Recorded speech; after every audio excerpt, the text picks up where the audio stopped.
Chapter 735. Xiao Bei was completely well-behaved this time. He had a splint on his arm and looked very pitiful. He had an excuse to ask others to feed him when he was eating. Zhang Xiaobao's little brother, Xiao Hai, was even more silent. Occasionally he would be in a daze. If one got close, they could hear him whispering, "What is gravitational acceleration? How do you calculate it? Why do people get hurt when they fall?" After Zhang Xiaobao and Wang Wan settled Xiao Bei down, they found Xiao Hai, who was squatting in a corner and drawing on the ground with a wooden stick. The two of them quietly approached him. They thought that Xiao Hai was sad for his sister. Just as they were about to persuade him, they suddenly realized that Xiao Hai was not drawing blindly. He was actually drawing a right triangle. There were numbers written on each side, and there was a simple addition and subtraction formula next to it. Zhang Xiaobao had also studied with Wang Wan for a while. Looking at the addition and subtraction formula, he knew that Xiao Hai was calculating the length of the hypotenuse of the triangle. Perhaps it was because he did not know how to write a square, so he used addition and subtraction instead. He always set the length of the two right-angled sides to a very easy-to-calculate number. In other words, it was the kind of Pythagorean. It was very simple.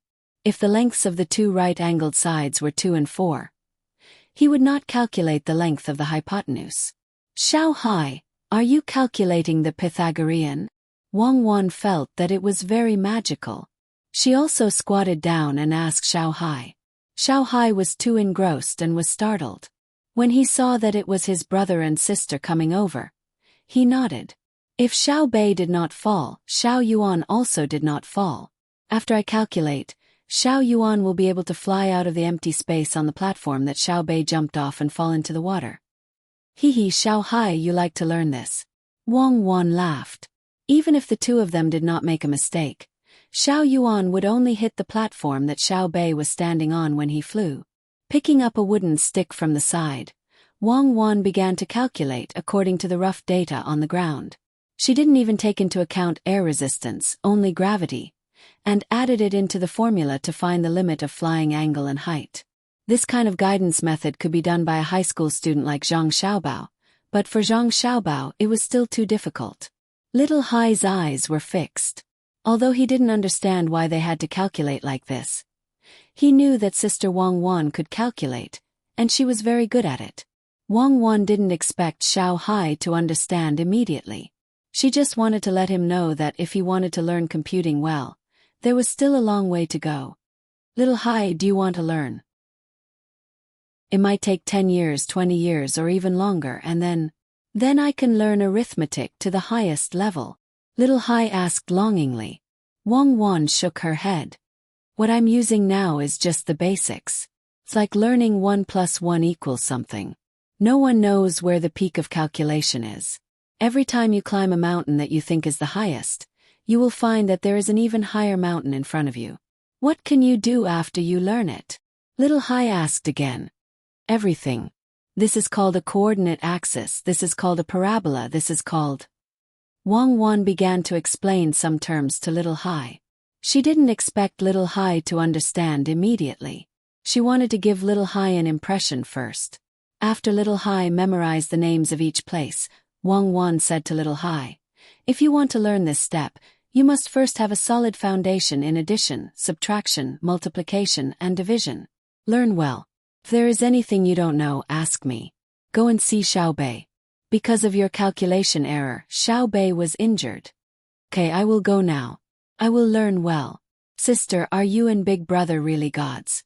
Little Hai had a goal in his heart. He stood up and suddenly asked, "When you are good, you are a god. In the future you will be a god too." Wang Wan rubbed Little Hai's head and left with Zhang Xiaobao.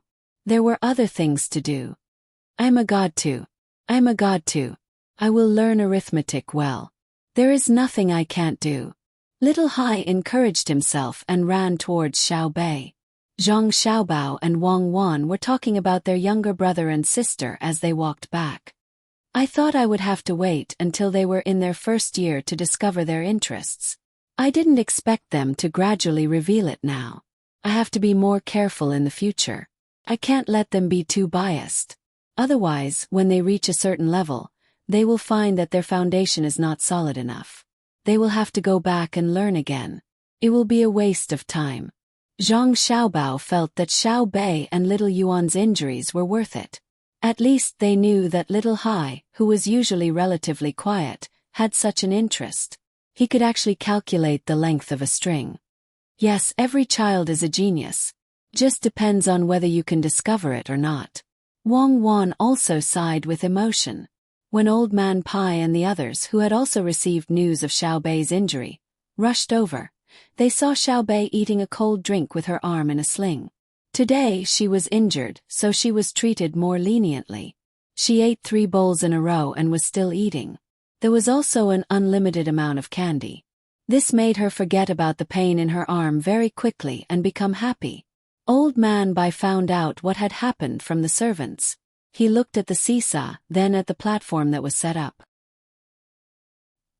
He said to Old Man Yao, "It is indeed dangerous, but it let me know that the children of the Zhang and Wang families are indeed different from those of other families. This time it is a human standing on the platform. If there is a stone placed on it, it would be a catapult. Yes, it seems that the little guys are quite capable. I didn't expect them to be like this usually. Their family just eats better food and says that they don't lack nutrition. They usually play more games, and when they tell stories, they always include what they learned that day. Everything else is about the same as other people's. Why is it that they are different after they are taught?" Old Man Yao concluded. He was quite shocked. He felt that if all the children were raised like the children of the Zhang family and Wang family, then when this batch of children grew up, they would definitely be even more impressive. Old Man Chong did not care about education. He only praised Xiao Bei's bravery and told Xiao Bei that if something like this happened in the future, don't forget to find Grandpa Zhang to play with. He looked as if he wanted the world to be in chaos. Xiao Bei and Xiao Yuan's injuries caused the servants in the family to receive the punishment they deserved. This was especially so for the bodyguards. They were whipped very hard. The people who whipped them were also not satisfied with them. They couldn't even protect a person, so how could they be bodyguards? This time they were lucky and broke their arms. What if they broke their necks again? In Xinkai County, after Li Linfu posted a notice to arrest the dream-chasing Taoist in the name of the county magistrate, the worries of the people were finally relieved.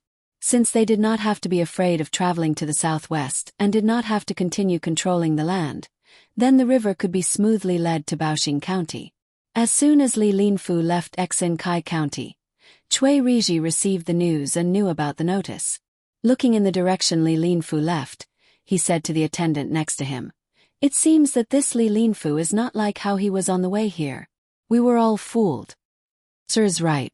If Li Linfu does this, even if he uses this method to deal with Feng Chonggong, it won't be very effective. Originally, it was a crime of beheading, but after Li Linfu did it, it became a crime of negligence. At most, Feng Chonggong will be stripped of his official position. That way, the blow to the other party will be reduced. Why don't we call that guy surnamed Yen over and ask him what he plans to do? It would be best if we can get our side, as well as Zhang Xiaobao and Wang Wan in Baoxing County. This time, Li Linfu is not going there to see the development of Baoxing County and learn from them like he said. He is probably going there to catch people. The attendant next to Cui Riji, who was also his aide, analyzed and said. Looking at the busy people in the county, Cui Riji, who still didn't take Li Linfu seriously, waved his hand and rode to the Rushui River. He said, "Don't worry. Li Linfu is not that capable. How can he rope in Zhang Xiaobao and Wang Wan just because he wants to? But we still have to be careful." The attendant was still worried. "Course. Let's go and take a look over there. The recruitment and training will probably start today. As long as we start early, the tax paid by Xinkai County this year will be higher than before. When the time comes we will take all the credit." Cui Riji seemed to be very unwilling to think of Li Linfu as an opponent who could compete with him. He didn't even think of Li Linfu as someone who was more powerful than him. As soon as Li Linfu entered the lower boundary of Baoxing County, He got out of the carriage and rode on his horse. He looked at the situation in Baoxin County along the way.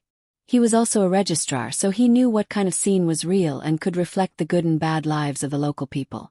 The houses on both sides of the road were not renovated and looked old. If he only saw this part, then it could be said that the lives of the people in Baoxin County had not improved by much.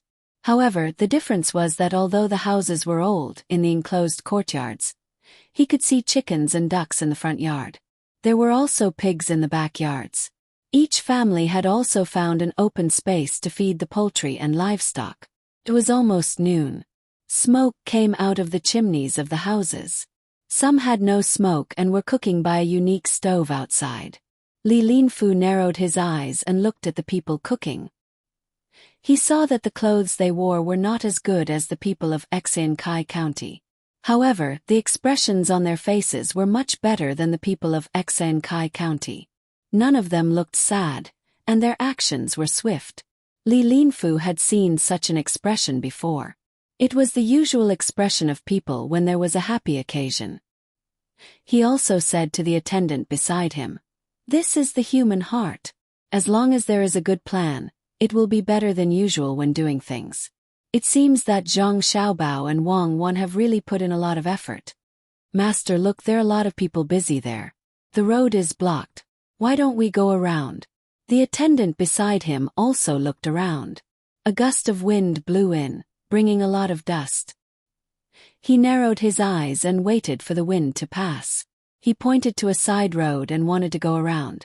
Li Linfu, who wanted to understand the specific situation in Baoxin County, couldn't go around. Wei Wei exerted force on her legs, and the horse under her sped up and ran forward. The others also knew to follow behind. Without waiting for them to get too close, Li Linfu could see the situation clearly. Many people carried sand and stones on their shoulders and pushed them with small carts to the sides of the road. The people on both sides held tools and dug and pressed. The weather was hot, and many people were bare-chested. Sweat flowed down their bodies, making them look like they were smeared with oil. In addition, the mud was sticky, making people feel uncomfortable just by looking at it. The commoners who were working did not seem to feel uncomfortable at all and continued to work hard. From time to time, there were people with buckets in their hands moving back and forth in the crowd. Occasionally, they would stop and use a ladle to scoop up the water in the buckets and pass it to the people who were taking a short break from work to wipe their sweat. The people who received the buckets raised their heads and drank it all. They gasped for breath twice and continued working. After watching for a while, Li Linfu didn't see anyone deliberately slacking off. There were no supervisors here. If it was normal for the commoners to work, even if there were supervisors, the commoners wouldn't risk their lives like this. After all, that kind of work was calculated by the day, not by how much they worked. "Go and ask." Li Linfu, who didn't know why they were continuing to work on the road, said to the person beside him. The person immediately trotted over and found the person who was busy cooking at the side to ask. After a while, he ran back and said to Li Linfu, "The county magistrate of Baoxin County, He Wei, wants to repair the roads. He said that some of the roads are too narrow. In the future, it will be inconvenient if there are too many vehicles and people coming and going." So, he took out 1,000 strings of coins and prepared to repair the entire county's roads. 1,000 strings of coins wants to repair all the roads in Baoxin County. Is He Wei stupid? Not to mention 1,000 strings of coins, even the wages and the money to buy materials can't be less than 5,000 strings of coins. Do you think this is as simple as a village? When Li Linfu heard the words of the person who came back, he didn't believe it at all. If 1,000 strings of coins could repair all the roads in a county, the sun would rise from the west. The person who went over to ask continued, "Master, it is indeed 1,000 strings of coins. This money is used to buy vegetables and food. Just now I went over to ask. The people in the county don't want wages, and they don't need to go elsewhere to buy things. They prepare their own things. Even the baskets used to carry sand and stones are made by the people themselves. 1,000 strings of coins is probably only used to cook food, and they don't need it. So, They are afraid that people will get heat stroke in the hot weather, so they buy beans to make soup for them to drink. The person who walked around with a bucket just now filled the bucket with mung bean water, and added some rock sugar and salt. When he said this, Li Linfu understood. Indeed, if the first two things that the people did were calculated by the heavens, and the people didn't want money after that, 1,000 strings of coins would be enough. But why were the people so stupid? The Zhang family and the Wang family were rich, so it would be a waste not to take it. Li Linfu, who couldn't understand, dismounted and personally walked over to an old man who was sitting on the side of the road and using a willow branch in his hand to repair a recently broken basket. He squatted there and watched the old man nimbly repair the basket. He asked, "Old man, how much does it cost to repair this basket?" The old man saw Li Linfu when he came over. The official robes he wore were very eye-catching, but the old man didn't care. If it was an official who came to see him work at such a close distance, he would definitely be nervous. He would be excited and afraid that he didn't do a good job. However, ever since Xiao Bao, Cuckoo, and county magistrate he of the county came, everything changed. It was no longer so difficult to see the officials. Xiao Bao and Cuckoo took a group of children to walk around when they had nothing to do. It could be easily seen that county magistrate, he would also take time out every day to explain the income and expenses of the county to everyone at the yamen entrance. He didn't have the slightest feeling of being high and mighty. Therefore, even if another official came to take a look, there was no need to worry. He didn't believe that any official from other places would dare to come and cause trouble. There were many officials in the county who came and went, and they all went to learn. At this time, when he heard the person in the official robes ask, the old man took a loose willow branch basket from the side and continued to repair it. He said, "It's free. I can't do other work, but I can still weave baskets." "Why not? Old man, you are working for Baoxing County. It's not wrong to get a salary. Is it because the county doesn't pay you? Tell me and I will impeach them." Li Linfu asked tentatively. He wanted to see what the people in the county thought. As soon as the words came out, the old man's pair of turbid eyes stared at him. "Who do you want to impeach? Go, stay away from me. Don't delay my work."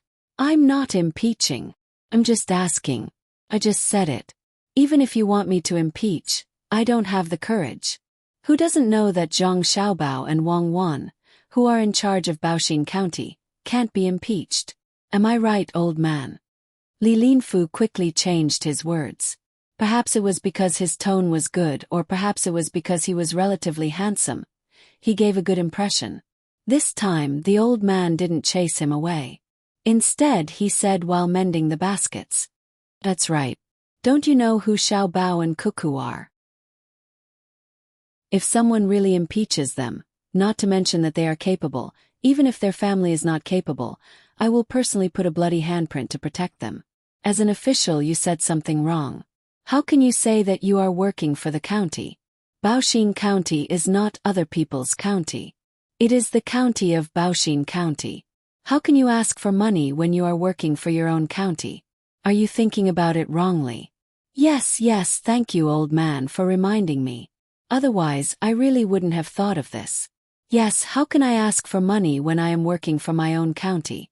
Old man, we are in charge of our own county. Can we manage our own county? Does our own words count? Li Linfu was stunned. Since when did the people treat a county as their own? Since it was their own county, they couldn't just work for their own family.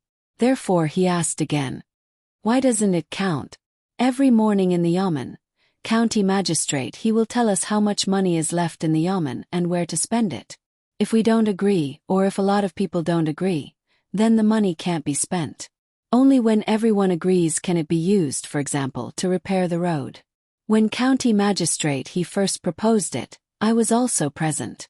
Everyone didn't say anything for a while. So county magistrate he didn't dare to order to take out money to repair the road. Later someone took the lead and agreed. They said that if the road was repaired, it would make it more convenient for pedestrians and vehicles to come and go. With more people coming and going, there would be more people doing business. The county would also collect more taxes. Naturally, more money could be used in the county. Only then did we all agree. You didn't see that when county magistrate he proposed it. He was sweating. He was afraid that we wouldn't agree. Some people said that if we didn't agree, county magistrate he would easily fall ill. The old man, who had personally participated in the decision of the county, was very happy. He said to Li Linfu with joy. He put down the basket in his hand. Seeing that there was no basket next to him, he took the willow branch and began to knit it on the support. Li Linfu really didn't know that Zhang Xiaobao and Wang Wan were in charge of this county. He only knew that they had built a model tour here. Now that he heard about it, he didn't know how to react for a while. Since when did officials need to discuss things with the people and get the consent of the people? How much money was in the yamen was not the people's business. What did the people know? But Baoxin County really did this. The effect seemed to be quite good. Not to mention other things, just the fact that when the people were working, they would work for them without any pay. Other counties could not count on it. Perhaps only places like Sanshui County and Huayuan County could do it. It was good, but it was difficult. First of all, the officials had to be capable. They had to be able to think of good ideas to do things for the local people. In fact, the officials in the county had to be united. They couldn't scheme against each other and were willing to give up all their power under certain circumstances. It was easy to say but difficult to do. If Zhang Xiaobao and Wang Wan weren't in charge of Baoxin County, He Yiwei wouldn't be so obedient. He knew that he couldn't win against the two of them, so he compromised. Maybe the old man saw that the official in front of him was easy to talk to and was a good person, so he persuaded, this official, if he is also a local official, he should learn from the officials in this county. We are not unreasonable. As long as you tell us, even if you might do something wrong, we are willing to help. Who doesn't want to let the people in the county have a better life? If the people in the county have a better life, they can take out money for us when there is a disaster in the future. Now, Baoxin County is not afraid of disasters. There is a lot of food in the Yamen's warehouse. Regardless of whether there is a drought or a flood, when the warehouse is opened, we don't have to go outside to escape. Which official are you? After saying that, the old man wanted to ask. Until now, he still didn't know who the other party was.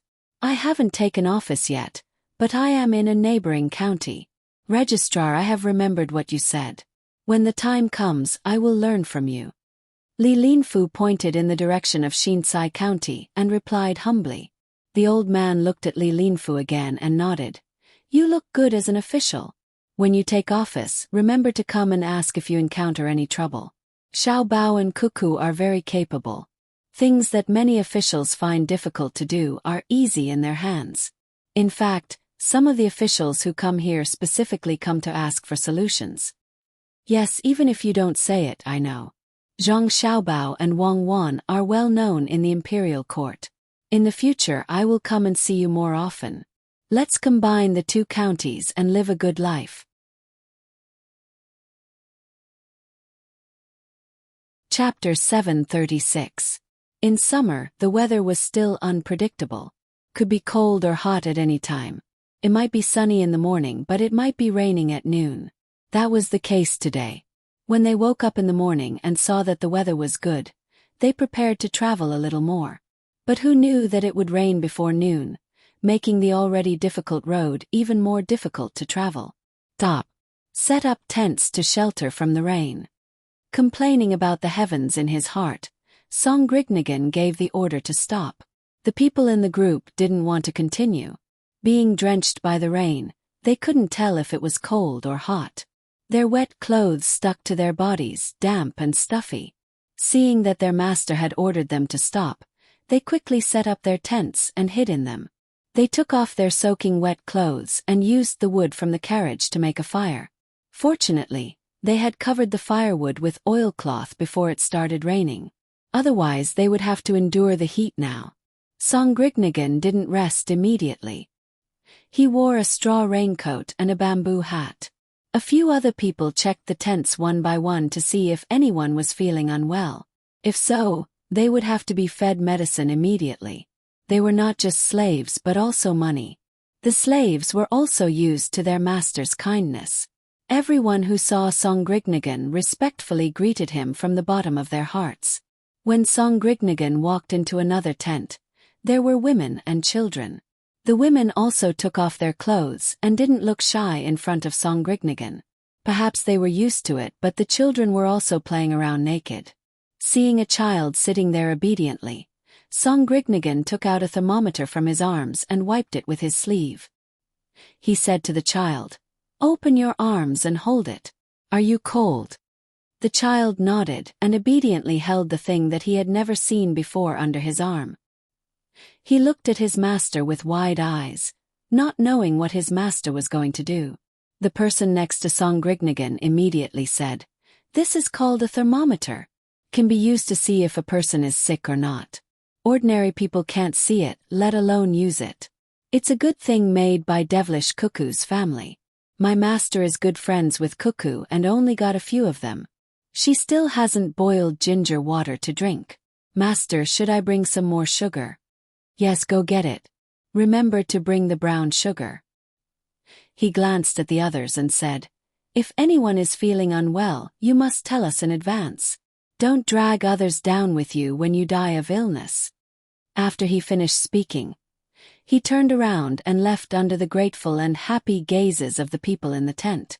He went to the next place, and after a while someone would come and take the thermometer. Songrignagan liked this feeling very much.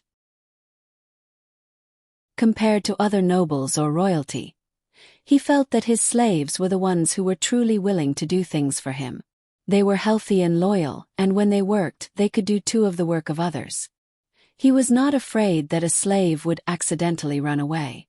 As soon as he left the tent, the other children in the tent stopped playing and gathered around the child with a thermometer. They tried their best to see what the thermometer looked like. The thermometer that was caught only showed a small part, and they couldn't see the whole thing. The children waited there, waiting for someone to come and take a look. No one dared to reach out and touch it. Even the child with the thermometer didn't dare to move. He sat there, afraid that he would break the thermometer. They all knew who devilish Cuckoo was. From the stories that had been passed down, they felt that Wang Wan was amazing. How could something made by her family be bad? Must be very precious. The women in the tent all prostrated themselves on the ground, chanting their blessings to Songrignagan. As adults, they could feel how good their master was to them. Other slaves weren't allowed to go out casually, but they could. As long as they finished their work, the rest of the time was theirs. Of course, they didn't have money to buy things when they went out, but it was good to be able to look around. Some people were lucky and could even find a temporary job to help carry things when they were out. That way they would have money. They could secretly buy some things they liked and bring the rest back to their master. This kind of thing happened more than once or twice. Every time their master received the money, he would say that he would save it for when the time came to buy things and distribute them. This was what he said and did. All of Songrignagan's slaves hoped that Songrignagan could live a better life. That way they could also live a better life. "Master, looking at the rain, it will probably rain until night. If we stay here all the time, won't it be a waste of time?" Songrignagan asked his subordinate. He looked up at the sky and wiped the rain on his face. Songrignagan was also worried. He originally planned to reach Jinchuan quickly. Once he was there, he wouldn't have to worry about being ambushed by others on the way. Now that Tubo was in chaos, there were many times when nothing happened in Lessa City. Once they went out, they might be robbed by bigger nobles. When the other party robbed them, they wouldn't say which part they belonged to. Therefore, many people who were robbed didn't know who did it. Even if more people wanted to find trouble with the other party, they couldn't find them. Songrignagan knew that when he sold all of his land, others would definitely find out. He was worried that someone would rob him because he didn't have a good life. He originally planned to go all the way to Jinchuan City, but the weather seemed to be against him. It was sunny one moment and rainy the next, especially today's rain. Looking at how cloudy the sky was, it probably wouldn't stop until night. The more Songrignagan thought about it, the more worried he became. He ordered the people around him. Hurry up and get ready to eat. After eating, be alert. If something happens, fight it out with them. Perhaps the more afraid something was, the more likely it was to encounter it. When Sinrinnigan and the slaves were halfway through eating, the sound of horses' hooves and the sound of rain could be heard. They all had experience in this area. Immediately, some of them put their ears to the ground to listen. Some of them even used bamboo tubes. Sinrinnigan's subordinates did the same. After listening for a while, they said to Sinrinnigan with an ugly expression, "Master, there are about 400 horses. I think they are coming for us. They don't come with good intentions. Prepare to meet the enemy." Sinrinnigan didn't have any other choice. He could only hope that the other party wasn't here for the slaves and goods. He knew that if the other party was here specifically for this, even though they had more than 1,000 people, they wouldn't be a match for the other party's 400 people. There were children and women among the slaves. They couldn't all participate in the battle. Besides, he was just a small slave owner. He didn't have many weapons. The other party came prepared. How could they not know? Sure enough, the sound of horses' hooves was getting closer and closer. The ground also trembled with Weiwei, but it was obvious that the speed of the horses slowed down. Sinrinnigan had a crossbow in his hand, and after loading it, he was the first to come out of the tent, dressed neatly, and went forward to meet the enemy. The other side was riding on horses, and they were also wearing bamboo hats. They were not lacking coir raincoats, and were holding weapons in their hands. They were in the middle of organizing their troops. "Who are you? What are you doing here?"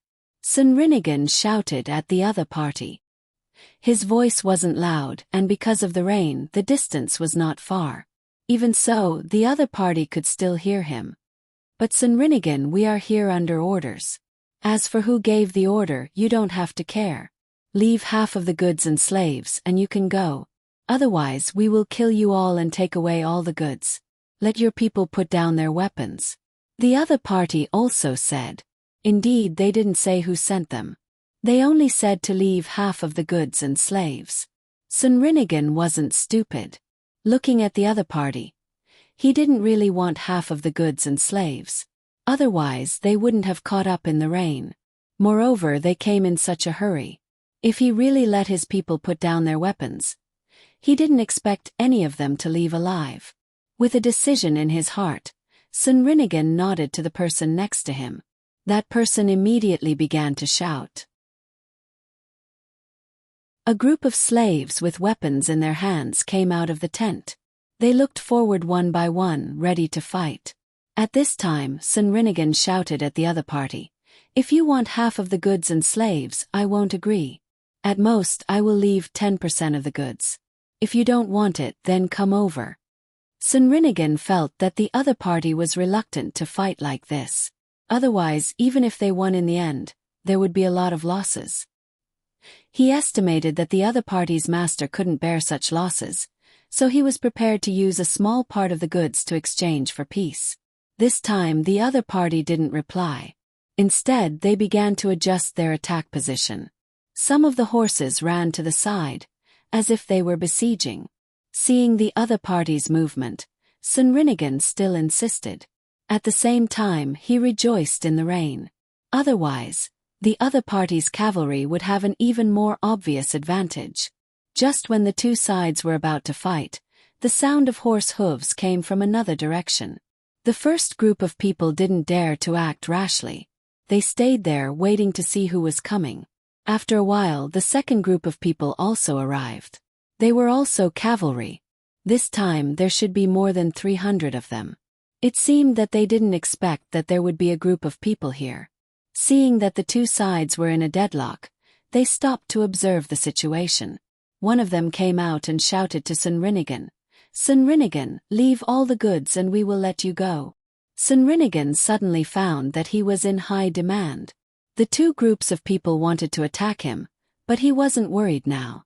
The people on both sides wouldn't reveal their true identities, so it was possible for them to cooperate.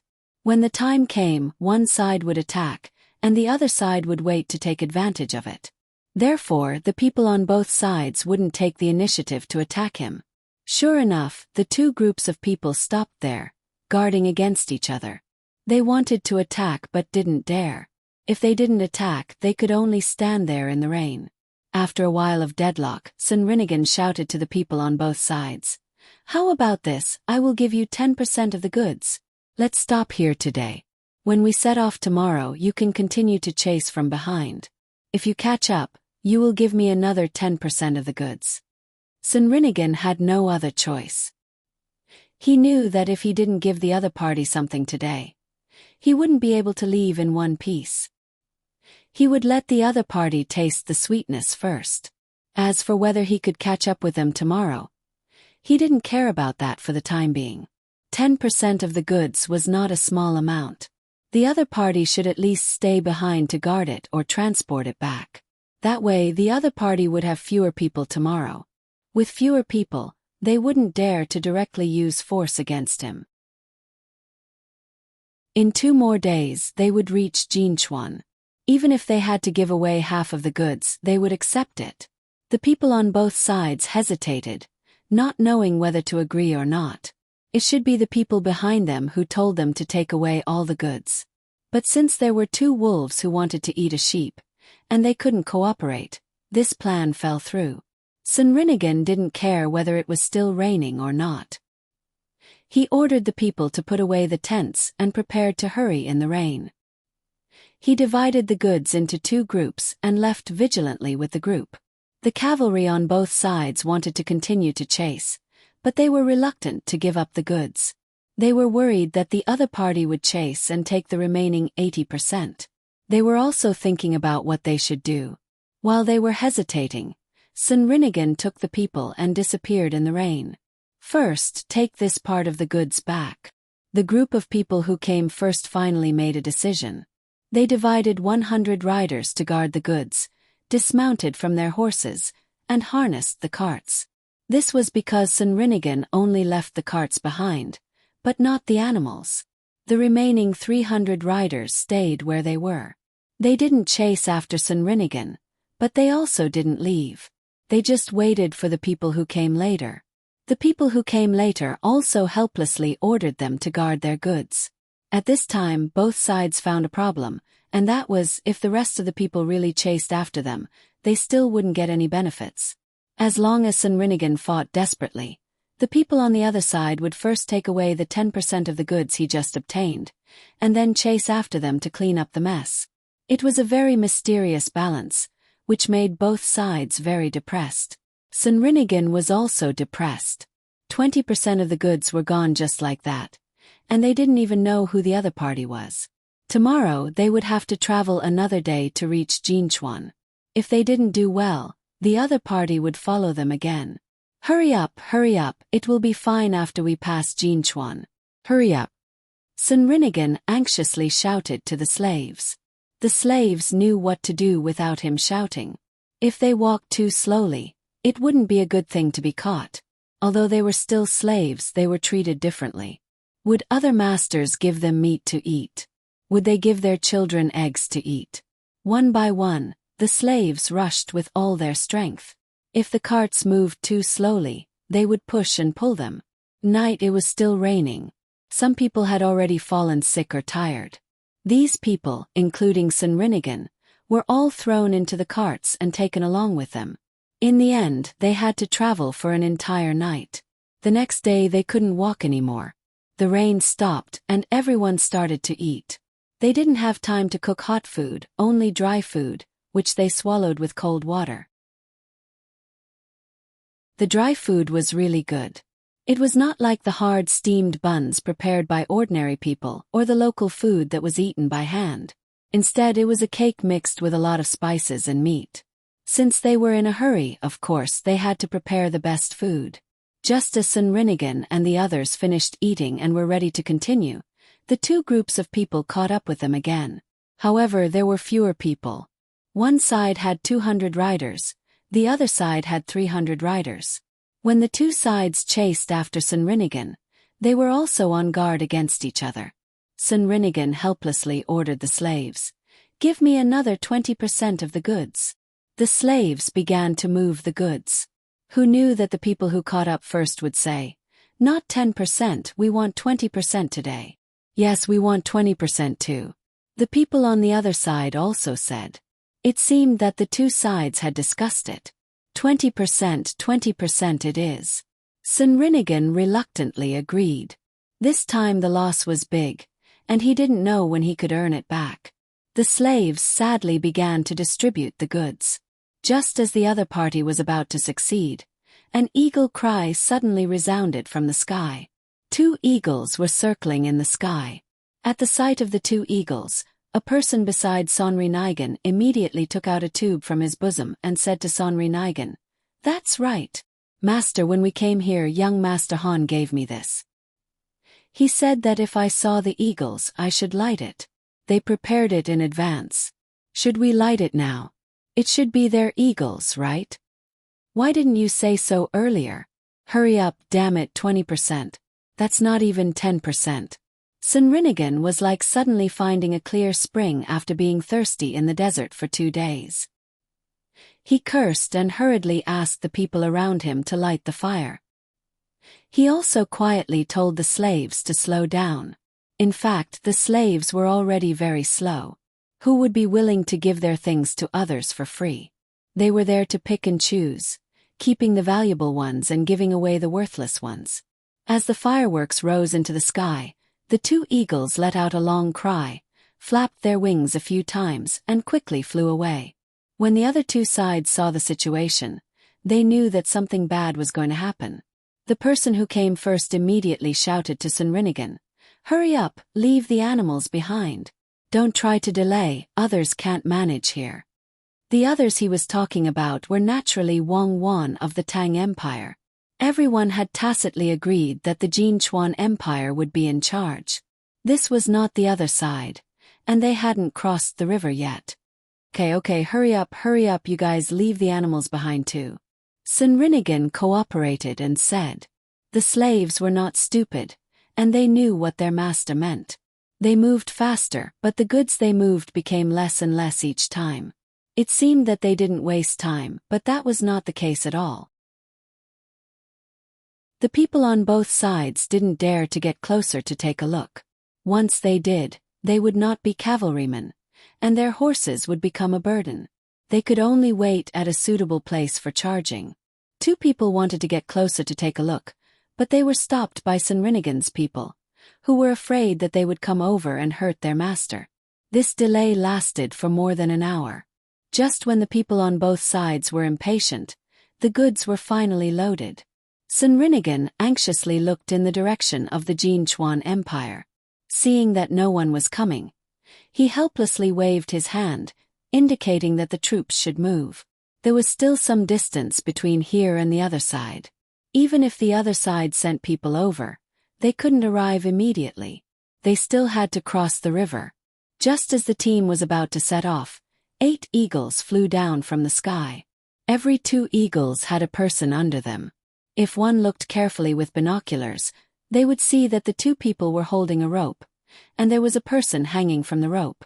8 eagles, for people, flew over just like that. The people in the sky had already taken out their binoculars and observed the situation from above. 2 people blew a few whistles, and the eagles flying with them gradually lowered their altitude. When they were dozens of meters away from the ground, one of the 2 people shouted to the people below, "Who dares to steal my wife's partner? Do you want to die?" In fact, he didn't know whether it was stealing or not. He just guessed and asked. The people who had just caught up with them became nervous when they saw the eagles and the people in the sky. They mustered up their courage and replied, "This is not the east side of the Jinchuan Empire. You don't seem to be able to control it. But you want to deal with our ally so you can control it. Is that Sunrinigan Prince down there? Take the goods and people and move forward. Let's see who dares to make a move." The people in the sky turned around and shouted to the people below. Sunrinigan let out a long breath and suddenly looked up to the sky and laughed. "Ha ha ha ha. Ally, I, Sunrinigan, will remember it. What are you waiting for? Take the goods and animals and move forward. The people above, they took 20% of my goods." Sunrinigan was very happy. He glanced at the people on both sides disdainfully and began to move forward while shaking his head. The people who caught up with them were dumbfounded. There was no need to mention the regret in their hearts. If they had known this would happen, they would have taken more goods last night. What should they do now? The question was whether to take the goods or not. The people in the sky were of course not afraid that they couldn't win. There were only 4 people in total. If they wanted to fight, they could easily kill Sunrinigan. There were more than 500 riders on both sides. But what should they do after they took the goods? The eagles could fly in the sky. If they didn't take the goods back, they could only wander around outside. Once they took the goods back, wouldn't they be exposed? At that time, Wang Wan could easily send troops again for revenge. The people in the sky didn't intend to let them go so easily. They shouted. So the Tubo people dared to attack our ally at will. Good, I remember what you look like. Wait for my wife to bring the troops over and be questioned. Humph. Let's go. After leaving these words, the whistle sounded again. The 8 eagles took the 4 people and flew back. They didn't mention the 10% of goods that each of them took. He deliberately didn't mention it. It was just that Sunrinigan lost 20% of the goods. Now he finally found an excuse to go back and tell the young master and young lady. Whether the 2 of them wanted economic sanctions or military coercion, it didn't matter to him. 20% of the goods in exchange for such a good excuse was worth it. Seeing the eagles fly away, Sunrinigan was a little worried. He ordered the troops to hurry up and arrange the slaves with weapons to guard at the back. The 2 groups of people who caught up with them looked at each other. They were no longer as relaxed as they were at the beginning. They watched Sunrinigan's troops leave, but no one dared to chase after them. The 10% of goods that they took was also hot. The people who came later asked the people on this side, "Why don't we join forces and kill all of Sunrinigan's people? Anyway, we have already offended Wang Wan. Why don't we be straightforward? Okay, you go and kill them. I will cover." The people on this side agreed. "Why don't you do it? You have more people, so you should do it." The other side was not stupid. "Why don't we do it together? Together. Together. Then let's go." "Yes, you go too."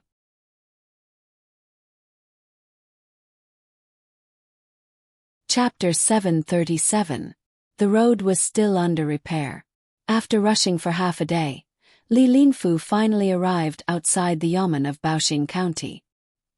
He saw the newly built houses built by the relocated people. They were very good. He also asked the other people here. They said that after the road was repaired, all the houses in the county would be rebuilt after the autumn harvest this year. They had to be built the same and look neat. When Li Linfu arrived at the entrance of the yamen, he deliberately looked at the notice of income and expenditure. The more he looked at it, the more shocked he was. As a registrar, he knew that the things on the notice of Baoxing County should be true. But why did they have to let the people know so thoroughly? It was like wearing only a thin layer of gauze that was not supposed to be seen by others. It was too transparent. If the officials in the county told the people about their plans in the future, then there would be no secrets at all. Li Linfu stood there and looked. No one paid much attention to him. There were many officials here to visit and learn.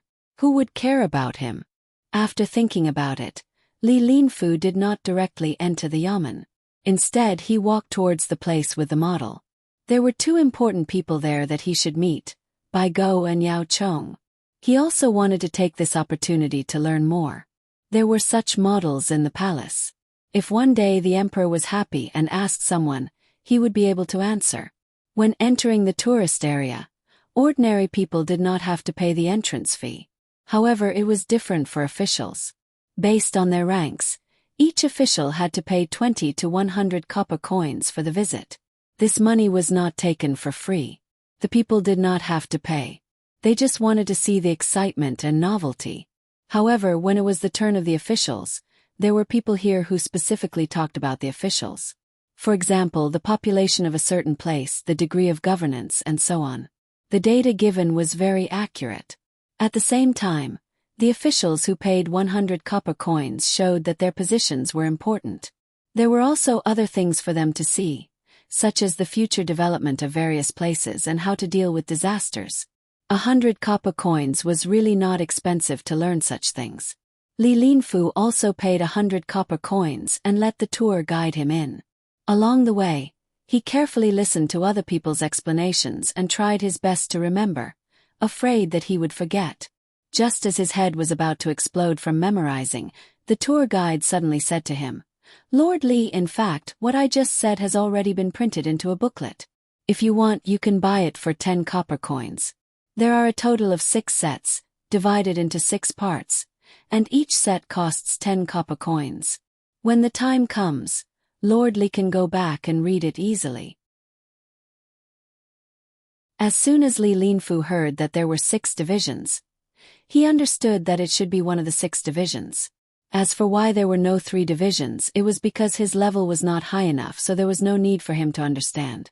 She glared at the tour guide in dissatisfaction and complained in her heart that the tour guide didn't tell her earlier. Her eyes hurt from remembering it. She said, "Give me one of each. Is it thick?" "What's thick?" the tour guide asked in confusion. "Is the paper thick?" "It's not thick. It's all thin paper. If it was thick, it would be too heavy." Am I asking too much or not? Li Linfu felt that this tour guide was a little stupid. Oh, that's what Mr. Li is asking. It's not bad. It costs a lot of money, so it won't make much money, the tour guide replied. After hearing the tour guide's explanation, Li Linfu understood that the Zhang family and the Wang family probably made a lot of money from this information. How much would it cost to buy 6 servings for 60 copper coins? At most, it would be 20 copper coins or less. The rest of the money would be profit.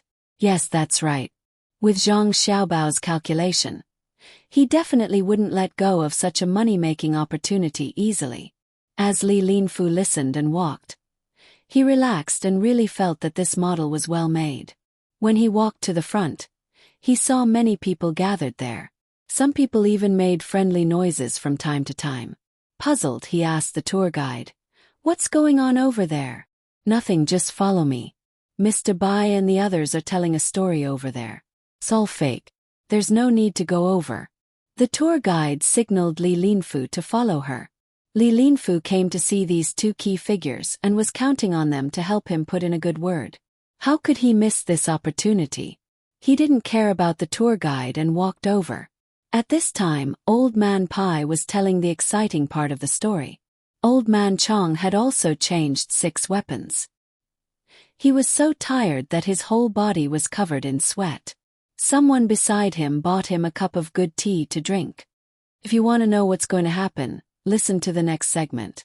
Old Man Pai was also thirsty, so he quickly stopped. He picked up the cup of tea and gulped down a few mouthfuls. At this time, he wasn't as elegant as he usually was when drinking tea. "Is this Mr. Bai? This humble one is Li Linfu. I heard that Mr. Bai was here, so I specially came to meet him." Li Linfu first greeted Old Man Pai. He had already started to bow. Then he greeted Old Man Chong and Old Man Yao. Although Old Man Chong didn't have much of a status, Li Linfu didn't have much of a status. Old Man Pai heard Li Linfu's self-introduction and knew who he was. "So you're the registrar of Xian Kai County. Good, you look like an upright person." Old Man Bai's words were very pleasant to hear. However, no one knew what Old Man Bai was thinking. Li Linfu didn't expect him to speak the truth. It was fine as long as he could achieve his goal. He said, "Mr. Bai, you flatter me. This humble one doesn't have much ability. I just want to make the lives of the local people better, so I'm satisfied. Before this humble one came, I talked with County Magistrate Bai and put up a notice that I want to build a river for Baoxin County.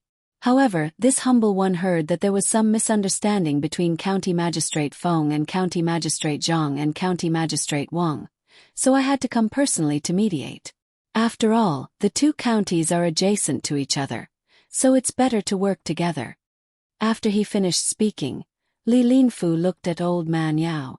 Seeing him look over, Old Man Yao followed his words and said, "It's great that you can think this way. In the future you have to put in more effort in the two counties. You said it was a misunderstanding. What misunderstanding? It shouldn't be. Otherwise, why would Xiao Bao and Cuckoo ask Commandery Prince Tang and to build a workshop there? I'm overthinking. Since I'm here, I'll take a good look." As soon as Old Man Yao heard Li Linfu's words, he knew what he meant. He wanted the three of them to help mediate. How could that be possible? Zhang Xiaobao and Wang Wan had already decided on something. If others could easily change it, then they wouldn't be the two of them. Seeing that the other party didn't admit it, Li Linfu had to tell the three old men everything that Feng Changgong said to him. After he finished, he showed a troubled expression and said, "Mr. Bai, County Magistrate Feng already knows that County Magistrate Feng is wrong. As the saying goes, nothing is better if you can change. Why don't you give him a chance? After all, Zhang Xiaobao and Wang Wan are still young. Many things can be done in a short time. Why don't you two help to persuade them? Also, Uncle Zhang has to worry about it. This humble one wants to thank the three of you on behalf of the people of Xinkai County." There's actually such a thing. It'll probably be difficult.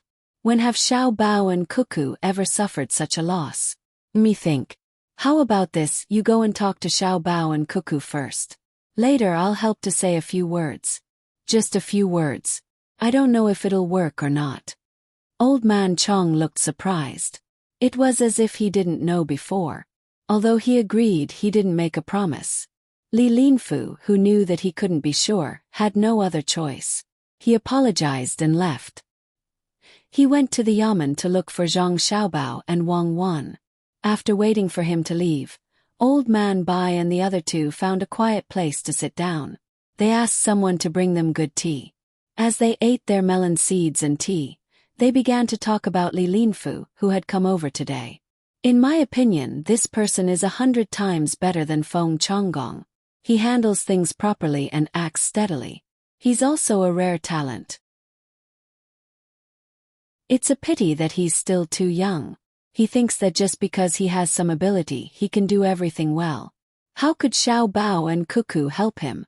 They've already agreed to Zhang Shua and decided He Yiwei's position as the next official. Does Li Linfu think that he can change their minds with just a few words? Young, he's really young." Old Man Pai poured a cup of tea for Old Man Chong. He didn't care about Old Man Chong. It was a waste for Old Man Chong to drink tea. A little bit of jasmine tea would be fine. He evaluated Li Linfu. Old Man Yao also felt that this matter couldn't be done. He said, "The most important thing is that Xiao Bao and Cuckoo want to teach Feng Changgong a lesson. After all, they're still young. It's easy for people to look down on them. If they don't teach Feng Changgong a lesson this time, there will be other officials who will dare to go against them in the future. In the past, Zhang family and Wang family were powerful, but that was their business. Now that Xiao Bao and Cuckoo are officials, of course, they have to have their own prestige. Feng Changgong is the chicken that was killed to show the monkeys. It's a pity that he doesn't know it yet and bumped into the knife's edge. As for Li Linfu, I think he's a traitor and loyal person. If he's used well, he'll be very handy. If he's not used well, then he'll be a disaster." Sigh. At this time, Li Linfu, who didn't know that he was called a traitor and loyal person, came to the yamen. He said something to the yamen runner at the door and gave him his name token. Then he went inside and waited. There was a room specially provided for visitors. There were tea and pastries in it. It was mainly for the people. The people couldn't just go to the drum when they had something to do. It was a tool for cases. At first, Li Linfu thought that it was a signing room. Later he met two people sitting there and chatting in a low voice. Then he realized that it was not the case at all. It was a very interesting room for the people to rest. Hearing their conversation, Li Linfu knew why they were here. They were both residents of Shangnyo village, and they were also neighbors. They discovered that a small river in Shangnyo village was blocked by mud, and there was also a piece of sandy land beside it. The two people wanted to clear the silt and get the silt on top of the sandy land. This way they would have a good piece of land. However, they had to solve a problem. The sandy land was high. The villagers could clear the silt, but it would take a lot of effort to use water. They wanted to ask the yamen to lend them some money to build a water wheel there. In the future, they would slowly return the money when the land produced. Listening to the two of them discussing matters, Li Linfu found it even more strange. People here were too bold. They actually came to the yamen to borrow money to build the water wheel. At the same time, he praised the people here for their ideas. If it were the people in other places, they could only watch as the land and river were built. After waiting for a while, Li Linfu didn't see Zhang Xiaobao and Wang Wan. Instead, it was He Yiwei. He Yiwei had finished most of his work today. When he heard that there were people from Shangniu village who came to borrow money, he came to take a look. At the same time, he helped Zhang Xiaobao and Wang Wan to pass on a message to Li Linfu. As soon as he entered, he saw a person wearing an official's uniform. He asked, "Lord Li, I am He Yiwei from Baoshan County. Registrar Zhang and Deputy Wang asked me to pass on a message. They said that they would like to invite Lord Li to rest at Fengwu Pavilion first. They have more important things to do. After they are done, they will come over and invite Lord Li to have a meal together. They asked the two of them to stay here. These are the names they sent back. They said that when Lord Li comes to the restaurant, you will be able to eat good food. They will only be free at night." Li Linfu originally thought that it was just an excuse. However, when he saw the names of the two people, he knew that it wasn't the case. He took the names and said, "It's my duty. The county affairs are important." Even though it was important, he didn't want to leave. He wanted to see if the two people from Shangniu village could borrow money. It was the first time he met them, so he was curious. "Niu Da and Niu Zhuang, the two of you want to borrow money?" He Wei didn't chase them away. There was nothing that couldn't be told to others. Whoever was willing to listen could listen. It wasn't a secret that couldn't be known by others. He asked the two people who had already stood up. "Lord, you know us?" Nyoda said happily. "Yes. A few days ago, the two of you came over to deliver coal. I asked the two of you before. How could I forget? I heard that your father is sick. I don't know if he is better. I'm just too busy. Otherwise, I would have taken the time to visit your father," He Wei said politely. He didn't have any other skills, but he remembered people very well. As long as he met them once, he would know them the next time he met them. He then asked about Nyoda's father's condition. Nyoda was so excited that he didn't know where to put his hands. He grabbed his trousers and nodded. "He is fine. It's the same as before. It's all thanks to the doctor sent by the county. Lord, you are a good official." "What's so good about that?" "It's just my duty. If you want to talk about good officials, you have to look at Registrar Zhang and Deputy Wang. They are the truly capable officials." He Yiwei was happy to be called a good official. He modestly gestured for them to sit back down. He also sat down and asked about borrowing money. "What kind of water wheel do you want to build? Can it be built there? How much will it cost? How long will it take to return it?" "I can't lend it to you just because you want to." "Lord, can we really lend it to you?" "As long as you answer, we can lend it to you. How much will it cost?" Niu Zhuang thought that he couldn't borrow money this time. This was the first time he thought of this idea. He came here with the idea of giving it a try. Li Linfu also looked at He Yiwei. He wanted to know from He Yiwei whether he could borrow money or not. If he borrowed money, he would be breaking the law. The government was the government. How could they lend money to the people casually? He Yiwei still had a calm expression. He said to the two of them, "You can borrow money, but you can't borrow from the government. The government's money belongs to all the people in the county, but it doesn't belong to any one of them. What if you can't return the money when they lend it to you?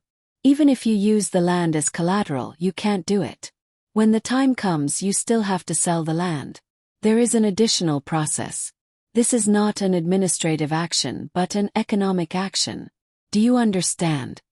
The two of them didn't know anything about administration and economics, but they understood that the government wouldn't give them money. They lowered their heads and didn't say anything. When He saw the two of them like this, he continued, "The government won't give you money, but there are other people who are willing to. The government is willing to help you get a 3-year interest-free loan. You know about loans, right? There are loans in Suzhou, Sanshui County, and Huayuan County. This money will be provided by the tourism model area. It's called Baoxin County Employment Assistance Fund. The government will be the guarantor. You will sign a document with this fund and put your fingerprint. If you can't return the money after 3 years, then your new land and water wheel will be taken back for the fund. There is no interest in agriculture, but if it's business, there will be a small profit." Then isn't this Jean guy stupid? He gave the money to others for free. Nyoda thought for a while and thought of the key point. If they weren't in Baoxin County, he would have thought that the county magistrate was lying to him. Li Linfu also thought so. Who would be so stupid to not give the money to others? He perked up his ears and listened carefully. He wanted to see how He would explain. He smiled and said, "How can they be stupid? If they take out this money, then whatever they do in the future, the county will give them priority. Originally there was another point, which was to use the profits to offset the tax.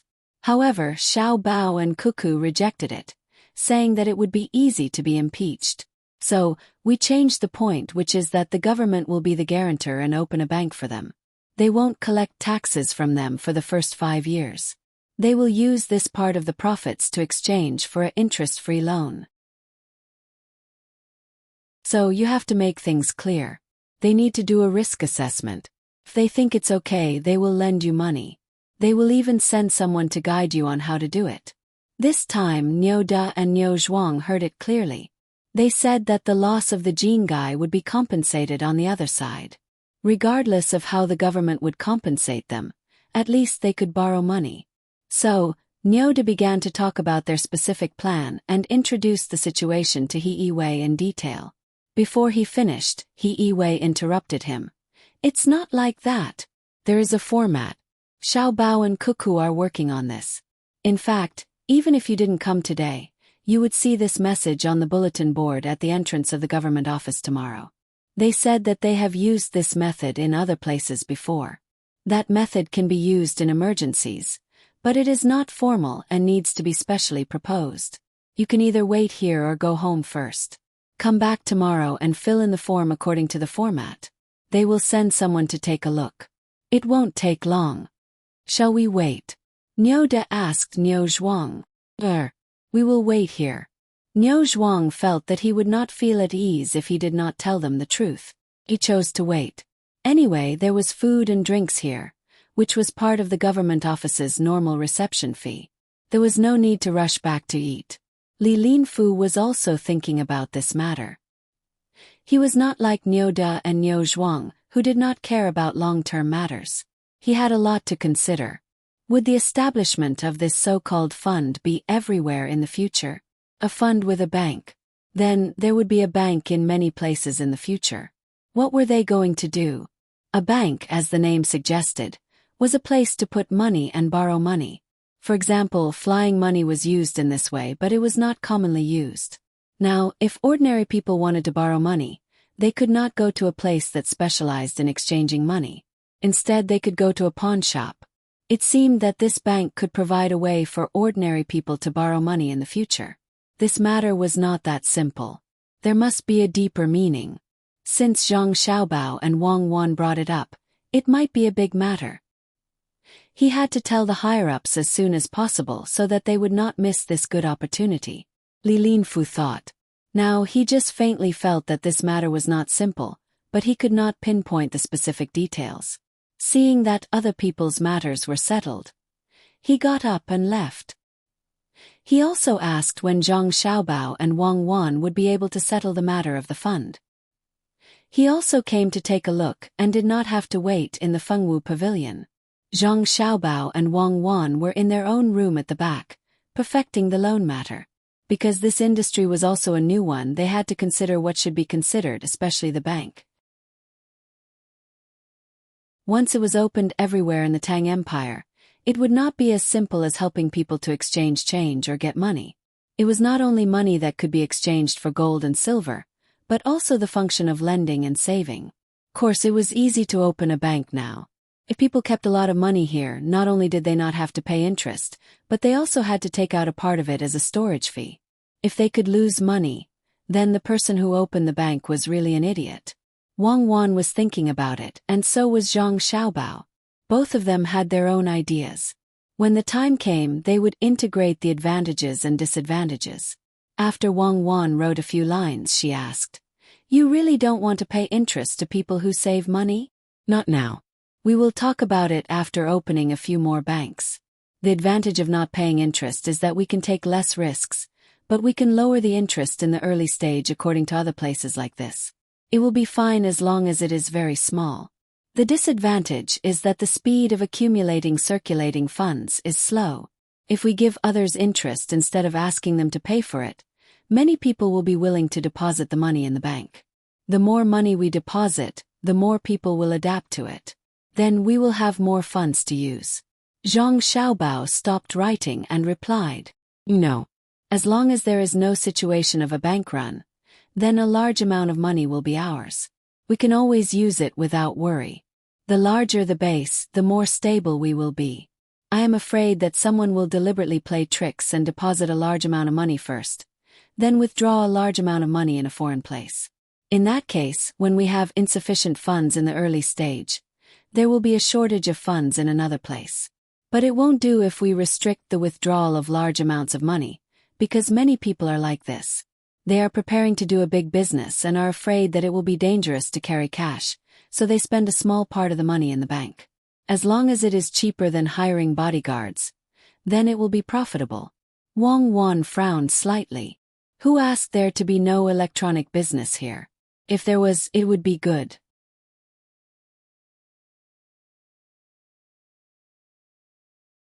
Chapter 738.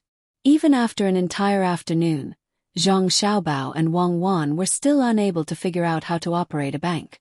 For example, how to monitor their subordinates and how to prevent forgeries from occurring if they were to deposit and withdraw money from another country. In fact, the current communication conditions were even better.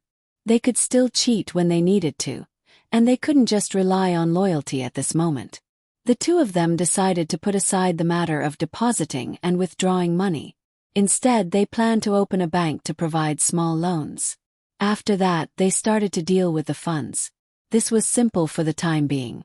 With the two of them around, there wouldn't be any mistakes in their evaluation. However, that could be dealt with in the future. The only way to avoid risks was to intentionally lower the value of the other party's collateral. In fact, it wasn't much different from a pawnshop. "Xiaobao, I feel that there's a flaw in the current use of silk in Great Tang. To think that it can be used as a currency. Not only is the storage fee of silk high, it is also prone to spoilage. Silk should have depreciated as it is damaged, but due to the storage fee, it actually has to appreciate in value to match the value of the currency. This is especially so for the imperial court. In order to guarantee the value of the silk, they actually intentionally gave 200 copper coins during the exchange, using another currency to guarantee the value of one currency. If this continues for a long time, it will be troublesome." Wang Wan and Zhang Xiaobao explained on the way to meet Nyoda and Niu Zhuang. Zhang Xiaobao had long known about this matter, but he couldn't do anything about it. This was what the imperial court wanted to do. After hesitating for a moment, he said to Wang Wan, "There are two ways to solve this problem. First, we can report the flaws to Li Longji. He should know about it by now, but we still have to insist on it and scare him. After that, we'll think of a way to prevent counterfeiting. In fact, there are counterfeits in any era. We can't always rely on the anti-counterfeiting technology of the currency and the user's understanding of the currency to solve this problem. We should do it from a system perspective. Of course, it's best to use electronic currency. This way, even ordinary people can avoid danger." "What's the other solution?" Wang Wan knew that the first solution was useless, so she asked about the second one. Zhang Xiaobao softened his voice. The second solution is for me to take action. Within 3 months, I will let Li Longji know the price of using silk as currency. Even something as durable as gold can still be used as currency, let alone silk. Right now, the Great Tang doesn't use much silver, and it's usually used for large amounts of currency calculations and official statistics. The normal currency used is brass and silk. If I were to attack it, silk would immediately become worthless. What do you think? What's this called? It's called the throes of reform. No, when the time comes, you won't just be impacting the currency itself, but the lives of the people. Whether it directly affects the money of the people or the merchants, in the end, it will all be passed on to the people. Tell me, how many merchants will go bankrupt if you attack them? How many people started their careers? And how many people have reduced the impact of currency shocks by squeezing their own workers? You should go and attack Tubo. The Great Tang is not allowed to attack, definitely not. Don't you have a gentler method? Wang Wan firmly rejected Zhang Xiaobao's idea. The current currency system was already unstable, and if Zhang Xiaobao were to make a move, it would be over. There was no need to doubt if Xiaobao could do it. It was too simple and she could do it herself, just that the impact would be weaker. Then forget it, I'll think of another way. Gentle, right? The kind that moistens things silently. The problem is that the value of copper coins is too high now, and it's not the value of copper itself. After a gram of copper is made into a copper coin, the value produced can be equivalent to 2 grams of copper. That's why many people want to privately make copper coins. Also, some people look similar to the copper coins now, but they try to add other things or reduce the weight. This won't do. It's not like the Song dynasty, where copper was expensive and money was cheap. That's why many people melted the copper coins and turned them into copper to make things easier. Zhang Xiaobao was worried. It was all because the anti-counterfeiting technology was not up to standard. They had to first get something that others couldn't get as currency. The value of this currency was very cheap, and only this way could they reduce the impact of the currency on the market. Wang Wan also lowered her head. After a while she said, "Why don't we try to make alloys? It would be great if we can refine oil into plastic. We can keep this technology a secret and draw patterns on the plastic. No one knows how to make money, so we can't fake it. As long as we have enough gold, silver and copper, we can release currency. Once a new currency is released, what we need to consider is not the impact of the currency's value on the market, but the supervision. If the court is short of money, we can release a small amount of currency to make the currency depreciate slightly. In fact, there's no need to do that now. Only stupid people would do that. Looking at history, all the dynasties that did that were all finished. At most, we can borrow some money to pass the time. When the time comes, we can slowly devalue it. We can't devalue it twice at once. Well, that's a dream.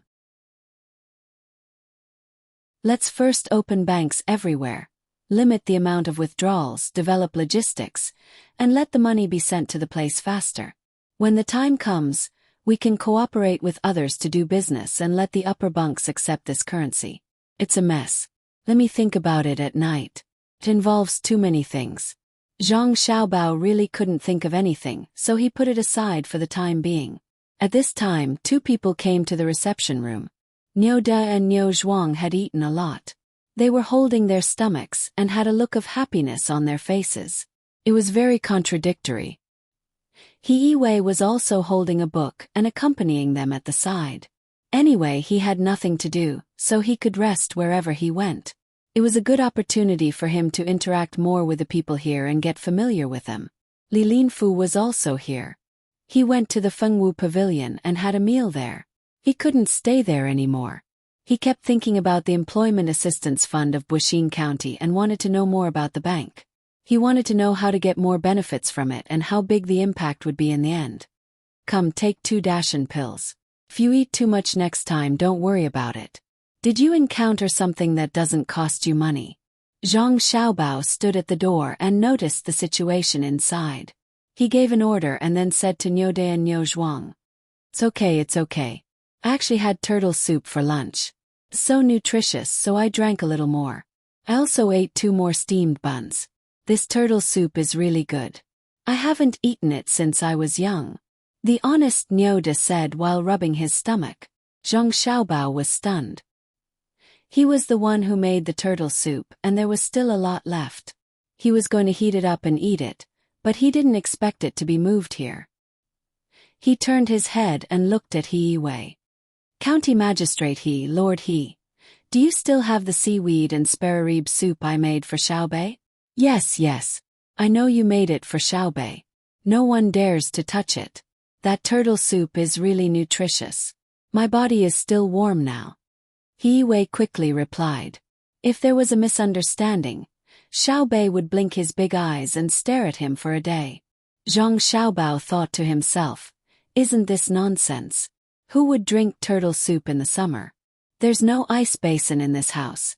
Only a fan connected to the top that doesn't turn at all. It would be strange if it's not hot. Niude, fill in this form. If you don't know how to read, I'll explain it to you one by one.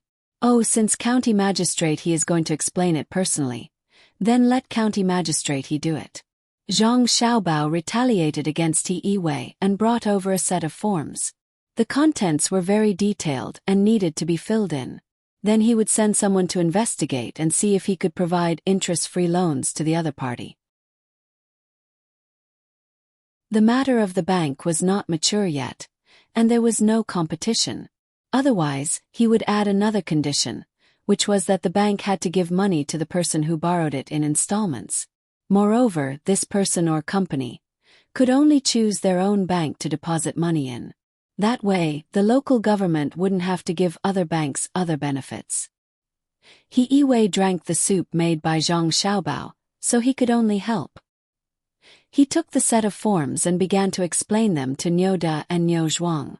Zhang Xiaobao and Wang Wan didn't care about this matter anymore. After the two of them filled in the forms, they would send someone to take a look tomorrow.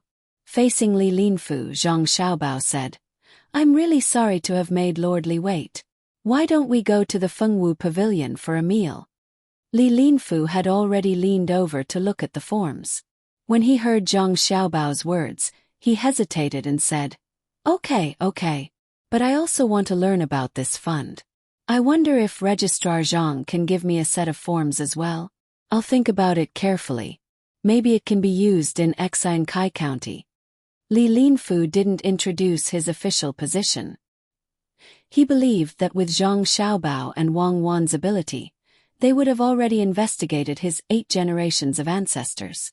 As a neighboring county of Baoxing County, every move in Xinkai County couldn't escape Zhang Xiaobao and Wang Wan's eyes.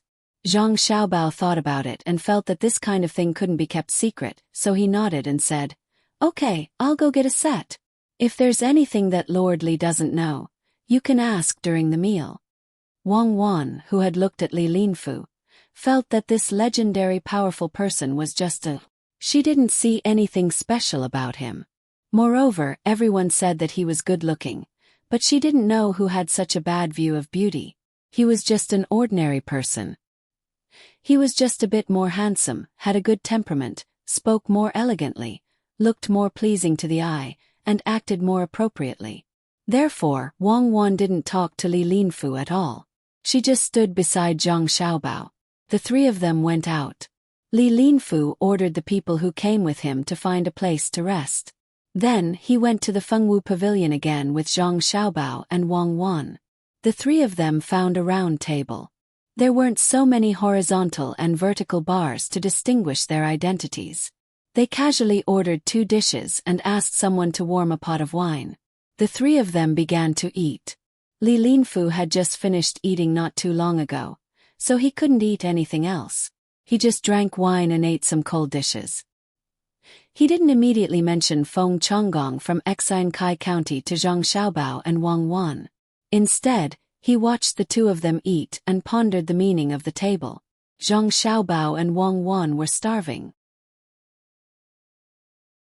Thinking about things took a lot of brain power, so they didn't stand on ceremony with Li Linfu at all. They ate without holding back, smacking their lips as they talked. One moment they would talk about this dish, and the next moment they would talk about that dish. The things on the table were written very clearly. As long as one was literate and had some foundation, they could easily understand it. Therefore, Li Linfu didn't need to ask Zhang Xiaobao to understand it. There were a total of 6 pages of content. After flipping through 3 pages, Li Linfu wanted to find a topic to talk to Zhang Xiaobao. However, seeing the two of them eating like this, he could only hold back. He was more interested in the dish that the two of them were talking about.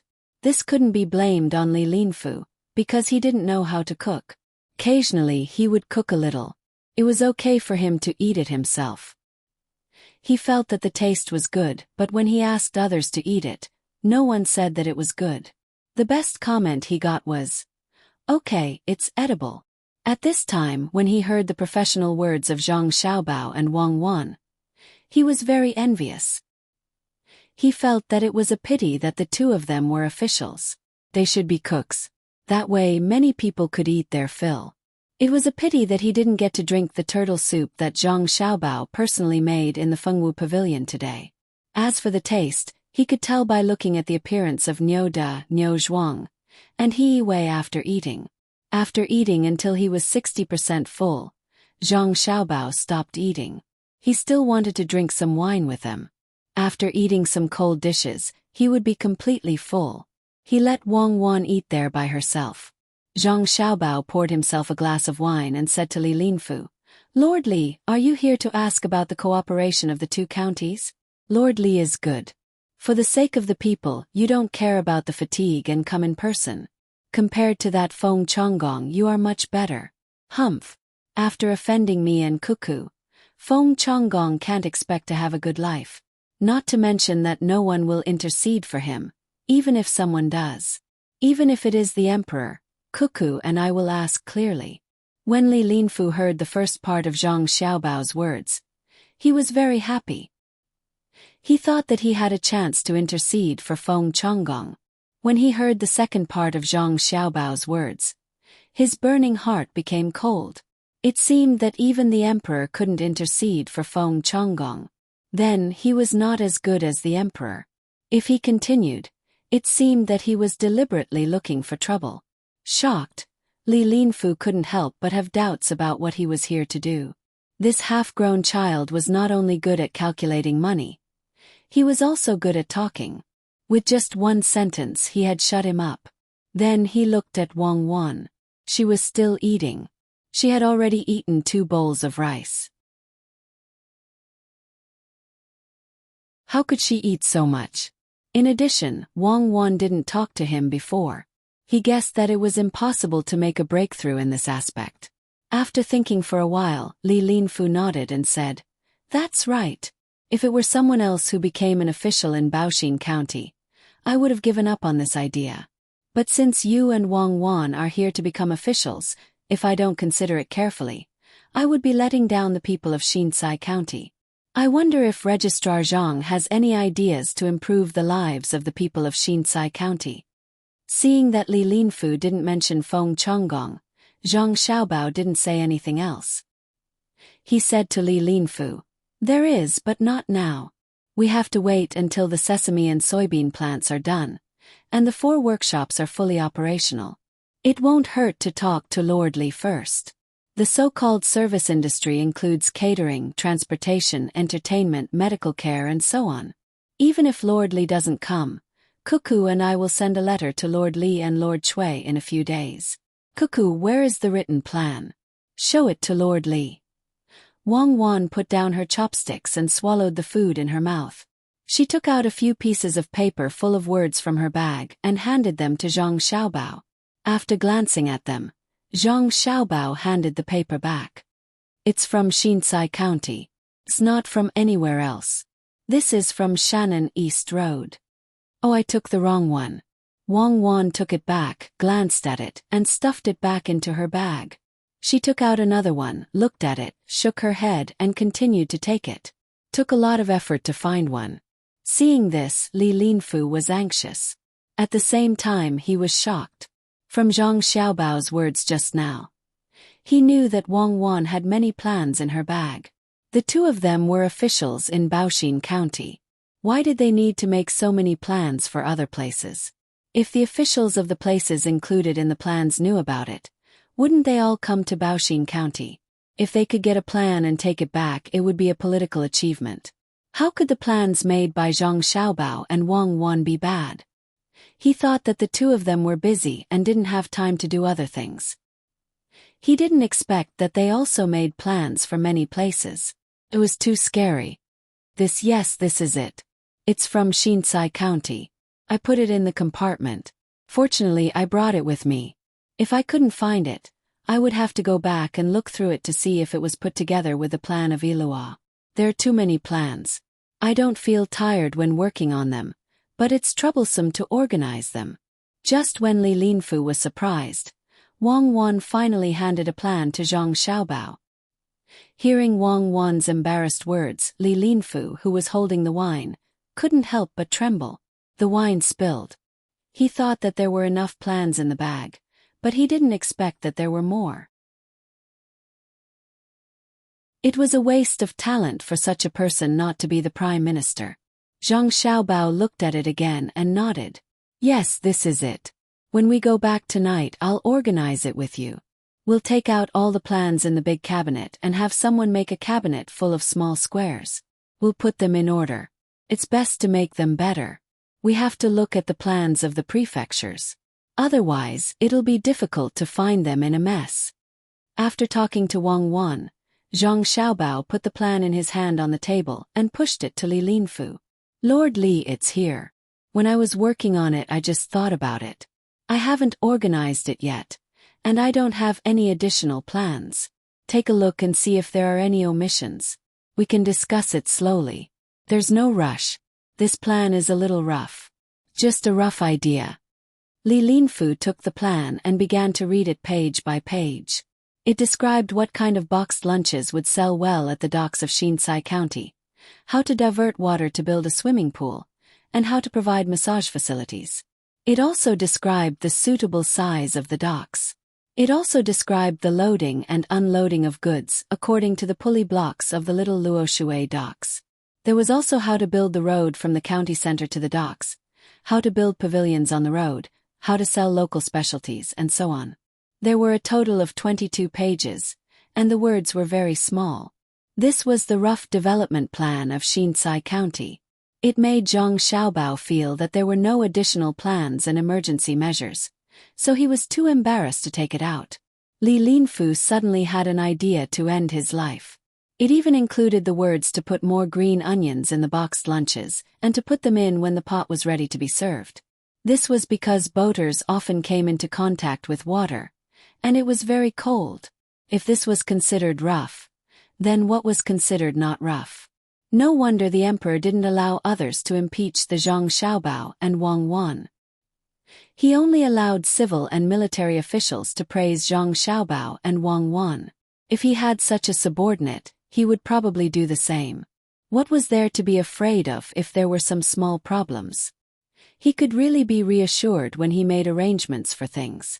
Li Linfu carefully put away the proposal and said to Zhang Xiaobao, "This is just Registrar Zhang helping me. I wonder if there's anything I can do to help Baoxin County." A proposal was a political achievement, so Li Linfu had to lower himself to return the favor. "Cuckoo, take out the proposal for the cooperation between the two counties," Zhang Xiaobao said to Wang Wan. Wang Wan suddenly froze and quickly rummaged through her bag. I didn't bring it. It should be with Jiangnan East Road. If it wasn't with Jiangnan West Road, it definitely wouldn't be with Huainan Road. Officially, I'm sorry. I was in too much of a hurry today and didn't bring it with me. How about we discuss this cooperation tomorrow morning during breakfast? Official Li, why don't you stay here tonight? Zhang Xiaobao looked at Wang Wan helplessly and said to Li Linfu. Wang Wan pouted, feeling wronged. Li Linfu's desire to find the crooked tree with a rope became stronger. He forced a smile and said, Okay. I'll stay in Fengwu Pavilion tonight. I'll go find you tomorrow morning. Then Cuckoo and I have to go back.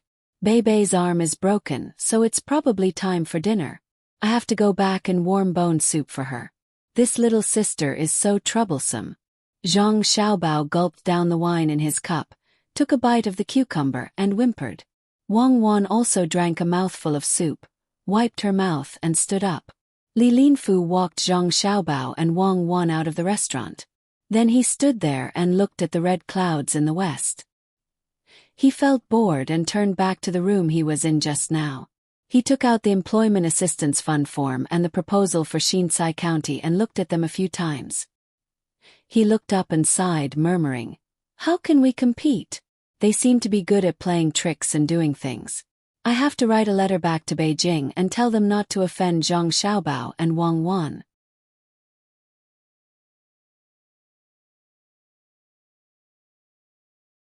Chapter 739. I don't have any recommendations this week, so I'll have to rely on everyone. Xiao Bei, open your mouth and eat this bone marrow. A bone marrow went into Xiao Bei's stomach with a sizzle. Xiao Bei, eat some more kelp. I can't eat anymore. Then eat another bone marrow. Another bone marrow went into Xiao Bei's stomach with a sizzle. Do you want more? I want more bone marrow. Zhang Xiaobao fed Xiao Bei spoonful by spoonful. He regretted putting too little bone marrow and too much kelp. Whenever he fed his sister seaweed, she would say that she couldn't eat anymore. Instead, she ate bone marrow one by one. After eating all the bone marrow in the soup, Xiao Bei, who felt that she was not full, looked at the food in the bowl and said to Zhang Xiaobao, "Brother, spare ribs." Zhang Xiaobao quickly peeled off a piece of spare ribs and stuffed it into Xiao Bei's mouth. He wanted to say something, but he felt that it was better not to give the child any pressure when eating, so he could only hold back his words of advice and said, "Xiao Bei, hold on for about a month and you'll be able to loosen the splint. Good luck." Yes, good luck. Xiao Bei did not feel uncomfortable at all with her arms in a sling. Instead, she was a little happy to find that she could be fed by her brother. Then you have to eat more things that are good for your body these few days. I'll look for a dying cow for you tomorrow. I'll steam bone marrow for you the next day. It'll be spicy. Okay, I don't want it to die of illness. Do you still want to eat kelp? When Xiao Bei heard that she could eat cow bone marrow, her eyes lit up. She looked at the kelp that she had refused to eat just now and felt that she should compromise. It's fine if you don't want to eat it. It's already in the soup. Drink more soup. Then drink more soup. The kelp is slippery and not delicious. Xiao Bei opened her mouth and began to let her brother feed her soup. Wang Wan watched from the side and moved her lips. You're also exchanging benefits with your sister. Xiao Bei didn't like to drink soup in the past. This is called knowledge, understand? If you can't do it from the front, you can do it from the side. Zhang Xiaobao replied and continued to feed his sister. Take it all back. We don't lack food. Everyone take it back and keep it for yourselves. When Xiao Bei drank a lot of soup and was about to continue drinking, a loud shout from outside the courtyard. Brother, something happened. Xiao Bei held a spoon in his left hand and rummaged through the bowl to see if there was any bone marrow left behind. When he heard the commotion, he reminded Zhang Xiaobao. There was no need for Zhang Xiaobao to ask. The guard outside the courtyard came in to report. Young master, young lady, I don't know who spread the news of young lady Xiao Bei's injury, but everyone who heard the news brought their belongings and ran here to give young lady Xiao Bei to nourish her body. We couldn't stop them. Zhang Xiaobao was stunned for a moment. He put the bowl of ribs on the small charcoal stove next to him and pulled Xiao Bei out. Xiao Bei, go out and take a look. When we come back, we can drink again. Sure. Xiao Bei held his brother's hand and walked out with one arm in a sling. Wang Wan also brought the other little guys along. When they arrived at the entrance of the courtyard, Xiao Bei opened his mouth wide in shock and blinked his eyes. Oh, they're all here to see me. Zhang Xiaobao lived behind the yamen. This courtyard was also close to the back door. The road in front was wider, allowing 4 carriages to travel together. The road behind could only allow 2 carriages to travel together. At this time, not to mention carriages, Even people couldn't squeeze in on this road. The commoners were all carrying things, and one couldn't see the end of the road. Some were carrying baskets of eggs, some were carrying a piece of meat, some were carrying half a fan of pork ribs, some were holding chicken legs, some were carrying live fish and prawns in wooden basins filled with water, and some were even holding a sheep's head. Among the sounds of cicadas, there were many children carrying cicadas in their pockets. There was a wide variety of things. Anything that the commoners could think of to nourish their bodies was brought over. Seeing this scene, Xiao Bei lowered his head and looked at his arm. He then glanced at the endless crowd and whispered to his brother, "Should I not have gotten injured?" "Yes, I think so too. Be more careful in the future." Zhang Xiaobao, who hadn't mentioned this during the meal, happened to mention it to Xiao Bei. At the front of the crowd were the children with physical advantages. When they saw Xiao Bei come out with his arm still in a sling, they thought it was very serious and immediately rushed over. A child who was about 10 years old but much shorter than Zhang Xiaobao and Wang Wan ran to Xiao Bei. His eyes turned red and his nose was sour. He wanted to cry. He blinked his eyes hard and asked Xiao Bei in a small voice, "Does it hurt?" "It doesn't hurt. It hurt when I fell. Brother, it doesn't hurt anymore when you blow on it." Xiao Bei shook his head in response. "Me and Ersha caught a lot of cicadas for you. Now you can only eat a small piece of meat under your arm. You can't eat anywhere else.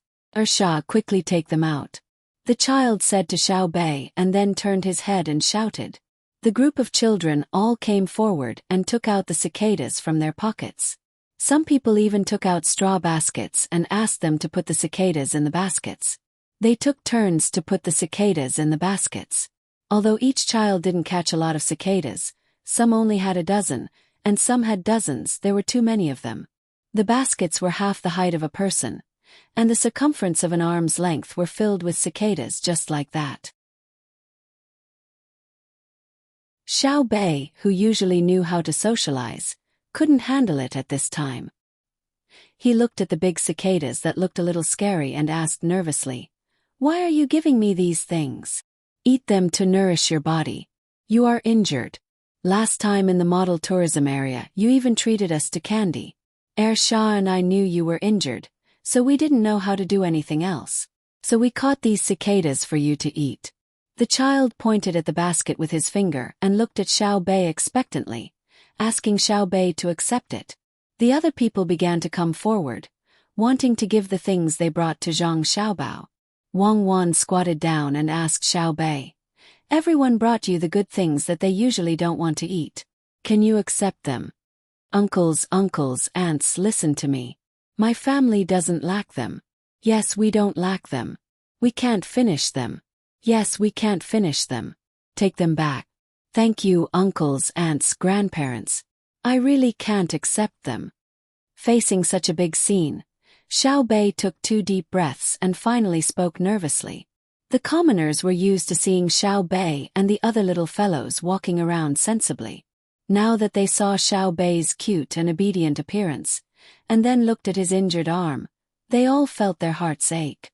They all said that they wanted to give their things to Xiao Bei. Zhang Xiaobao gave a look to a guard beside him and pointed at the basket of cicadas. The guard nodded and stood up, shouting to the crowd, "Everyone be quiet. Be quiet. Listen to me. Miss Xiao Bei can't finish the things that everyone brought. The Zhang Xiaobao and Wang family appreciate everyone's kindness. Please take the things back and leave this basket of cicadas for Miss Xiao Bei to nourish her body. When Miss Xiao Bei's injury isn't serious, everyone can go back and do your work properly. Miss Xiao Bei will be happy. After the autumn harvest, everyone can earn more money and treat Miss Xiao Bei to a big meal at the Fengwu Pavilion." Xiao Bei also shouted, "Yes, a big meal. I'll accept the cicadas." The people were still hesitating and unwilling to agree. In the crowd, Luo Xianger's grandfather, who had also rushed over to see Xiao Bei, played his role again. "Folks, listen to me. Xiao Bei really can't finish the things. Why don't we take them back?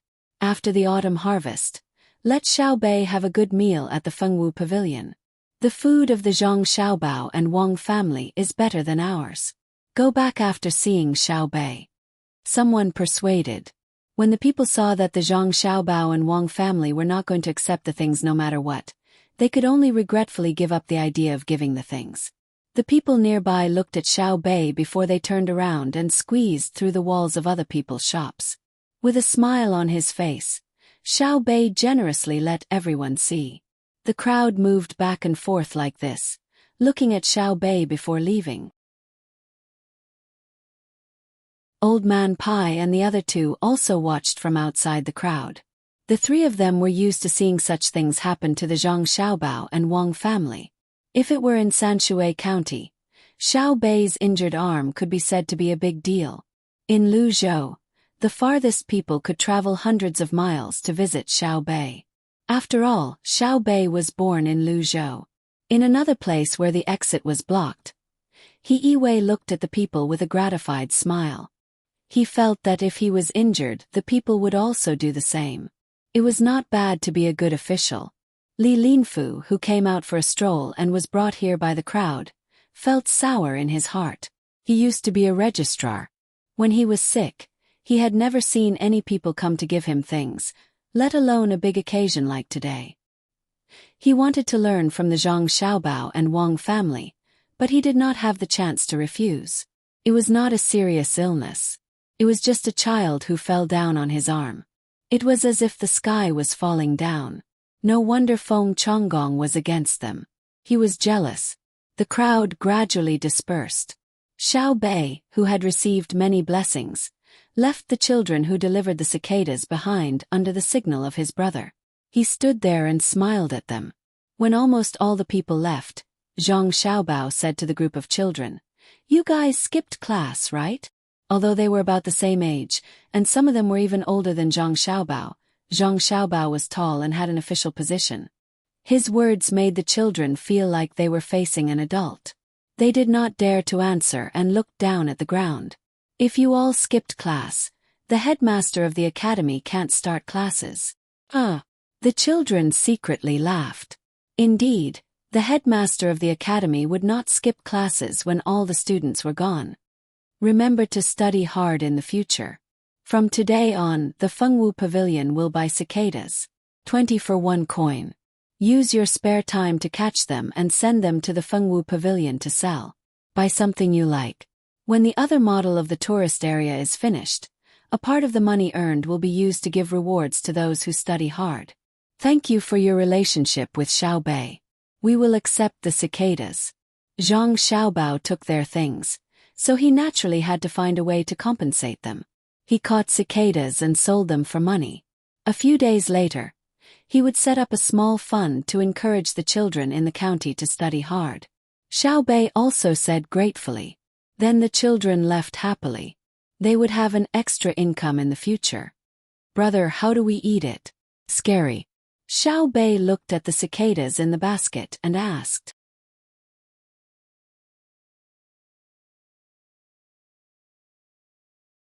Chapter 740. The water in the pond was like jade, steaming in the sun. Everyone was panicking. Last night the stars were sparse and the moon was bright. An order was issued to the winged cavalry to travel together. For the sake of his brothers and sisters, Zhang Xiaobao temporarily put aside other things and ordered people to carry a basket of cicadas back to make snacks. He cut out the meat, soaked it in hot water, and then steamed it in a pot. After steaming for a while, he changed the pot. There were different things in the water in each pot. After steaming, he didn't put them in the sun or roasted them. He put them in a cool place and blew them with a fan. When they were half dry, he stir-fried them. After working until midnight, he finally finished making snacks for the cicadas. He asked people to send them to Xiao Bei and the others so that they could eat them early the next morning. "You're really my sister." Counted. You put in a total of 42 kinds of seasonings, including walnuts, fruit pulp, abalone, raisins, and so on. After taking them out of the pot, you picked out everything else and only left the cicadas. "Are you tired?" Wang Wan was reading a book while Zhang Xiaobao was making snacks. When she saw Zhang Xiaobao wiping his sweat, she said, "It's okay. It's late. Let's sleep." Zhang Xiaobao was indeed exhausted. That was 5 kilograms of meat. He didn't want to use a big pot to cook it, so he only used a small spoon and a small pot. He steamed it back and forth many times because the temperature of the small pot was easy to control. Wang Wan closed the book. You're done. It's time to talk about business. What about Li Linfu? Should we let him stay for another day? If we don't, it will be inconvenient for Zhang Shua to make a move. Li Linfu is not an ordinary person. Cui Ri knows that he can't beat him. If we delay him for another day, it will probably be done over there. As Zhang Xiaobao spoke, he passed a plate of cicadas to Wang Wan. Wang Wan took one and threw it into her mouth. She tasted it carefully and said, "It's really good. It seems that you can achieve a breakthrough by using your skills on your brothers and sisters. Where are you going? Let's take a bath." It was late. Li Linfu, who couldn't sleep, pushed open the window in the courtyard of Fengwu Pavilion. He looked at the moon that was almost full outside and was still thinking about what he saw during the day. It would be a lie to say that he wasn't touched. What was the purpose of being an official? Some wanted to use their abilities so that they wouldn't be buried, some wanted to make money, and even more wanted to be recognized by the people and the imperial court. Local officials were recognized by the people, and that was also recognized by the imperial court. In the past, he had always heard that when Zhang Zhong left his post, the common people would empty the streets and send him off in tears. He had never seen such a scene before. Today he finally saw it with his own eyes. It was enough to be an official. I wonder how Feng Chonggong is doing in Xin Kai County. I hope they are smart enough to not go against Cui Riji. Li Linfu thought as he reached for the teapot beside him. He poured himself a cup of water and drank it. He frowned, thinking that it was not as good as the tea served at the local yamen. He forced himself to swallow it, then turned around and held the proposal Zhang Xiaobao had given him in his hand. He read it under the flickering light. When the clock struck again, it was already 1 a.m. He pushed open the door and ordered, "Men, return to Xin Kai County tonight. Stop anyone who tries to approach Feng Chonggong's room." Someone in the opposite room responded. By the time Li Linfu turned around and closed the door, someone had already left. "Feng Chonggong, oh Feng Chonggong, you've gotten me into trouble. I really want you to see this incomplete proposal so that you know who you've offended." Li Linfu flipped to the last page of the proposal and memorized it. He lay on the couch and looked at the moon as he muttered to himself. The person who had just left the room came to the stable and found his horse. He flipped onto the horse and held the reins in his hand. He clamped his legs together and leaped out. Anxious, he was preparing to rush back to Xin Kai County at night when there was no one on the streets. Who would have thought that after running for 100 steps, he would hear someone shouting in front of him, "Who is riding a horse at night? Men, take him down." Following the voice, torches lit up in front of him. Looking over, he saw a row of yamen runners holding water and fire sticks blocking the way. "I am Lord Li's subordinate from Xin Kai County. I have urgent matters to attend to in the county. Please make way." Wei Wei slowed down and shouted at the yamen runners. "Do you think I am just because you say so? I can also say that you're a criminal. Come down first and then we'll talk." Trip the horse. The yamen runner didn't seem to have any intention of bending the rules. He shouted and someone pulled the rope from behind. Seeing this, the person on the horse sighed helplessly and stopped the horse. He flipped over and wanted the yamen runner to see his face clearly. Who would have thought that as soon as he landed, someone would cover his head with a sack? Then someone used a rope to choke his mouth. Catch the criminal. Bring him back for interrogation. After the yamen runner said this, Li Linfu was tied up and carried away. The horse was also taken away. At dawn the next day, Li Linfu, who thought that nothing would happen in Xin Kai County for a day or two, got up and washed up. He hurriedly ate breakfast and was about to go to the yamen to find Zhang Xiaobao when Zhang Xiaobao and Wang Wan arrived first. "Lord Li, were you comfortable in your new place last night?" Zhang Xiaobao asked with a smile as soon as he saw Li Linfu. Li Linfu also smiled. Not bad. The Fengwu Pavilion is really good. I heard that Registrar Zhang's sister was injured and was about to visit when Registrar Zhang came personally. It was really abrupt. Children can't stay still. They only behave when they cause trouble. It's no big deal. It's just a small injury. Don't worry about it. It'll be good for them to remember. Zhang Xiaobao, who had been busy with his younger siblings until midnight last night, didn't seem to care at all. Li Linfu wanted to give him some money but suddenly remembered that he only had less than 100 copper coins on him. He couldn't take it out and could only say awkwardly, "I came in a hurry and didn't bring a gift. I'll make it up next time. I'll definitely make it up. It's just a small matter. Lord Li, please take a look. This is the proposal for the cooperation between the two counties. If there are any omissions, I hope Lord Li can fill in a little." Zhang Xiaobao didn't expect Li Linfu to give him anything good. If he only gave some money, it wouldn't be as good as the cicadas the children gave him yesterday. He signaled Wang Wan to take out the proposal and handed it to Li Linfu for him to read. Li Linfu had been waiting for the proposal. Otherwise he wouldn't have stayed. He happily received the proposal and read it one by one. After reading a few proposals, he suddenly stopped and asked Zhang Xiaobao, "Why do you want people to plant 3 rows of willow trees by the river? Do you want to use the willow trees to make furniture? 3 rows of willow trees will take up a lot of land, even if it's by the river." What Li Linfu meant was to make sofas, tea tables and other things.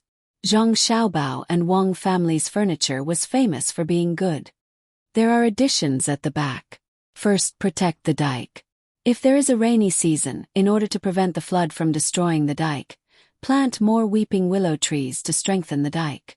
Secondly, it will allow the cicadas to find more places to live. Cicadas are not only delicious and nutritious, but can also be used to make medicine. Last night when I made snacks for Xiaobei and the others, I felt that the cicadas were delicious. Could please let Lord Li have a taste. Zhang Xiaobao explained this proposal. In fact, it was at the back of the proposal, but Li Linfu hadn't seen it yet. Wang Wan took out a paper bag from her bag and opened it for Li Linfu to eat. The translucent meat of the cicada looked very pleasing to the eye. Li Linfu picked one up and put it in his mouth. He smacked his lips twice and grabbed a few more. He kept eating, thinking that he couldn't blame He Yiwei and the 2 people from Shangniu village for eating until they were full. This Zhang Xiaobao's cooking was indeed extraordinary. The taste was fresh but not fishy, supple but not salty, tough but not bitter, sweet but not greasy. After eating one, he wanted to eat a second one. To be able to make this kind of food for Xiaobei, he must have put in a lot of effort. Just like this. His indifferent appearance just now was exposed. Li Linfu didn't say anything. Seeing that Wang Wan was still holding the paper bag, he took it all. "I'll eat it myself. Zhang Xiaobao, I didn't expect that your method is really not simple. I see cicadas everywhere. Don't tell me you want to plant more trees for them." Zhang Xiaobao saw that Li Linfu had snatched the bag away and disdained him. He said, "Times have changed. Today, cicadas are caught by children to eat. Adults usually don't eat them, just like silkworms. But in the future, there will be a special way to make cicadas.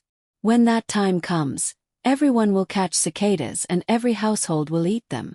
Not stopping for 1 year, not stopping for 2 years, not stopping for 3 to 5 years, not stopping for generations. Henceforth, the descendants can only learn about it from books.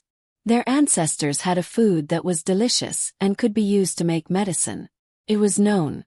Today no one knows about it, but it can be seen in paintings. This official has learned." Li Linfu understood. Zhang Xiaobao was afraid that the method to make cicadas would be spread out. When the time came, everyone would go and catch them. If all the cicadas were caught, the descendants wouldn't be able to see it. They would only know about it from paintings and books. Even if this was over, they should plant more cicadas and provide them with a place to live. Then he looked down and asked humbly if there was anything he didn't understand. Zhang Xiaobao's 2 sets of plans were not a lie. He didn't want to use a fake plan to deal with Li Linfu. That would be sacrificing the interests of the people. He couldn't do it. Wang Wan didn't say anything. She took out a small bag of cicadas and started to chew. When the plan was finished, it was almost noon. Li Linfu invited, "Why don't Registrar Zhang and Deputy Wang eat here?" "That won't do. Xiao Bei is still waiting to eat. Have to go back. Official Li should go back with the 2 of us. After taking care of Xiao Bei, we can talk about it while eating. What do you think?" Zhang Xiaobao very straightforwardly refused. "Great." Li Linfu agreed. The 3 of them walked to the yamen together. Li Linfu had finished his cicadas. Looking at Wang Wan eating there, he wanted to ask for more but was too embarrassed to ask. He could only swallow his saliva secretly. The 3 of them arrived at the back of the yamen. Before they entered, the door was opened. When the servant of the Zhang family saw Zhang Xiaobao and Wang Wan, he was stunned at first. Then he said happily, "Little young master, little miss, you 2 came back at the right time. There is an official in the capital on a fast horse. He said that he wants you 2 to go to the capital immediately. Do you know when?" Zhang Xiaobao was puzzled. Why did he and Wang Wan want to go to the capital at this time? Moreover, they took the official route. Did something happen to his family? Replying to little young master, I have asked. He said that the emperor is going to travel and wants you 2 to discuss it. The servant replied.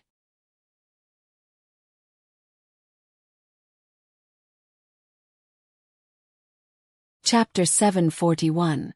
Thank you all for voting. Thank you so much. The title of the previous chapter was wrong. It was chapter 345. Li Longji wanted to go out and play, so he didn't forget to call Zhang Xiaobao and Wang Wan along.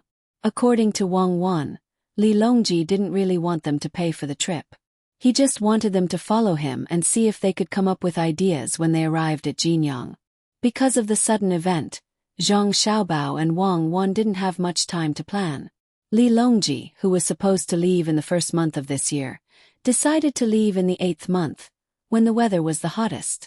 It was already the end of the 6th month, so it was impossible to take a leisurely stroll to the destination. Zhang Xiaobao, who wanted to tell Li Linfu more details, had no choice but to quickly finish his meal.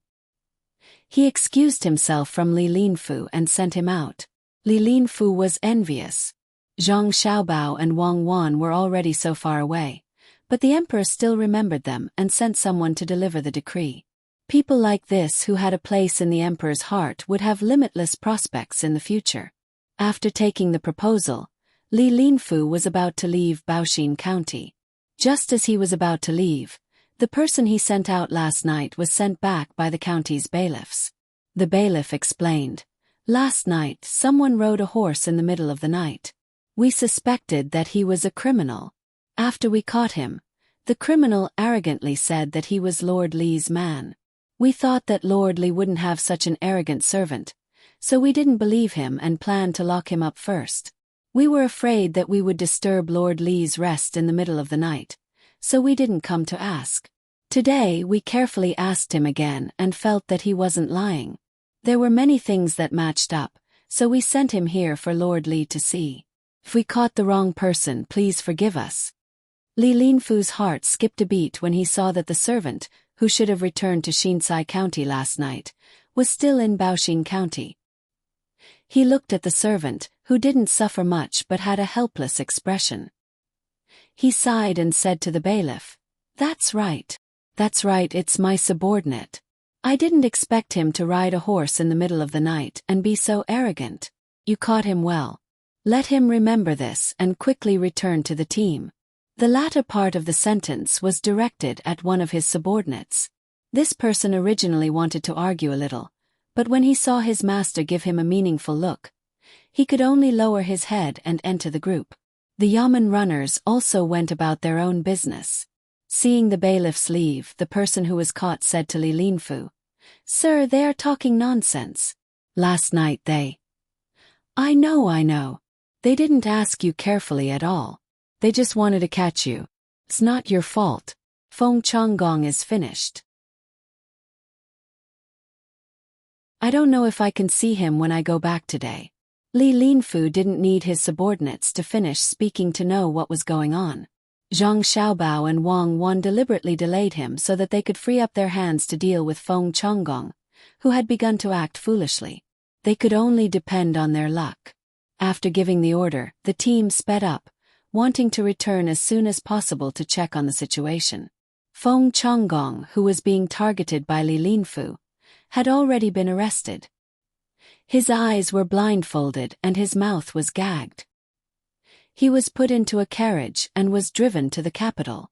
The county magistrate was also arrested at the same time. The registrar took out a token at the crucial moment and escaped the calamity. Woo! Feng Changgong, who was tied up, was lying in the carriage. When he saw that there was no one guarding the carriage, he twisted his body with all his strength and moved to the side of the county magistrate. He was making sounds from his mouth. The county magistrate was also thinking of ways to get rid of the rope. Together, the two of them finally bumped into each other. They rubbed against each other and broke the rope used to block the cloth around their mouths. After panting for a while, the two of them felt a little better. Quick, think of a way to break the rope on our bodies. We will take the opportunity to escape. Once we are detained in the capital, we will be finished. Feng Changgong continued to twist his body and ordered the county magistrate. The county magistrate, who was supposed to cooperate with him, didn't move this time. He lay in the carriage weakly and advised Feng Changgong, "Sir, it's better to stay here.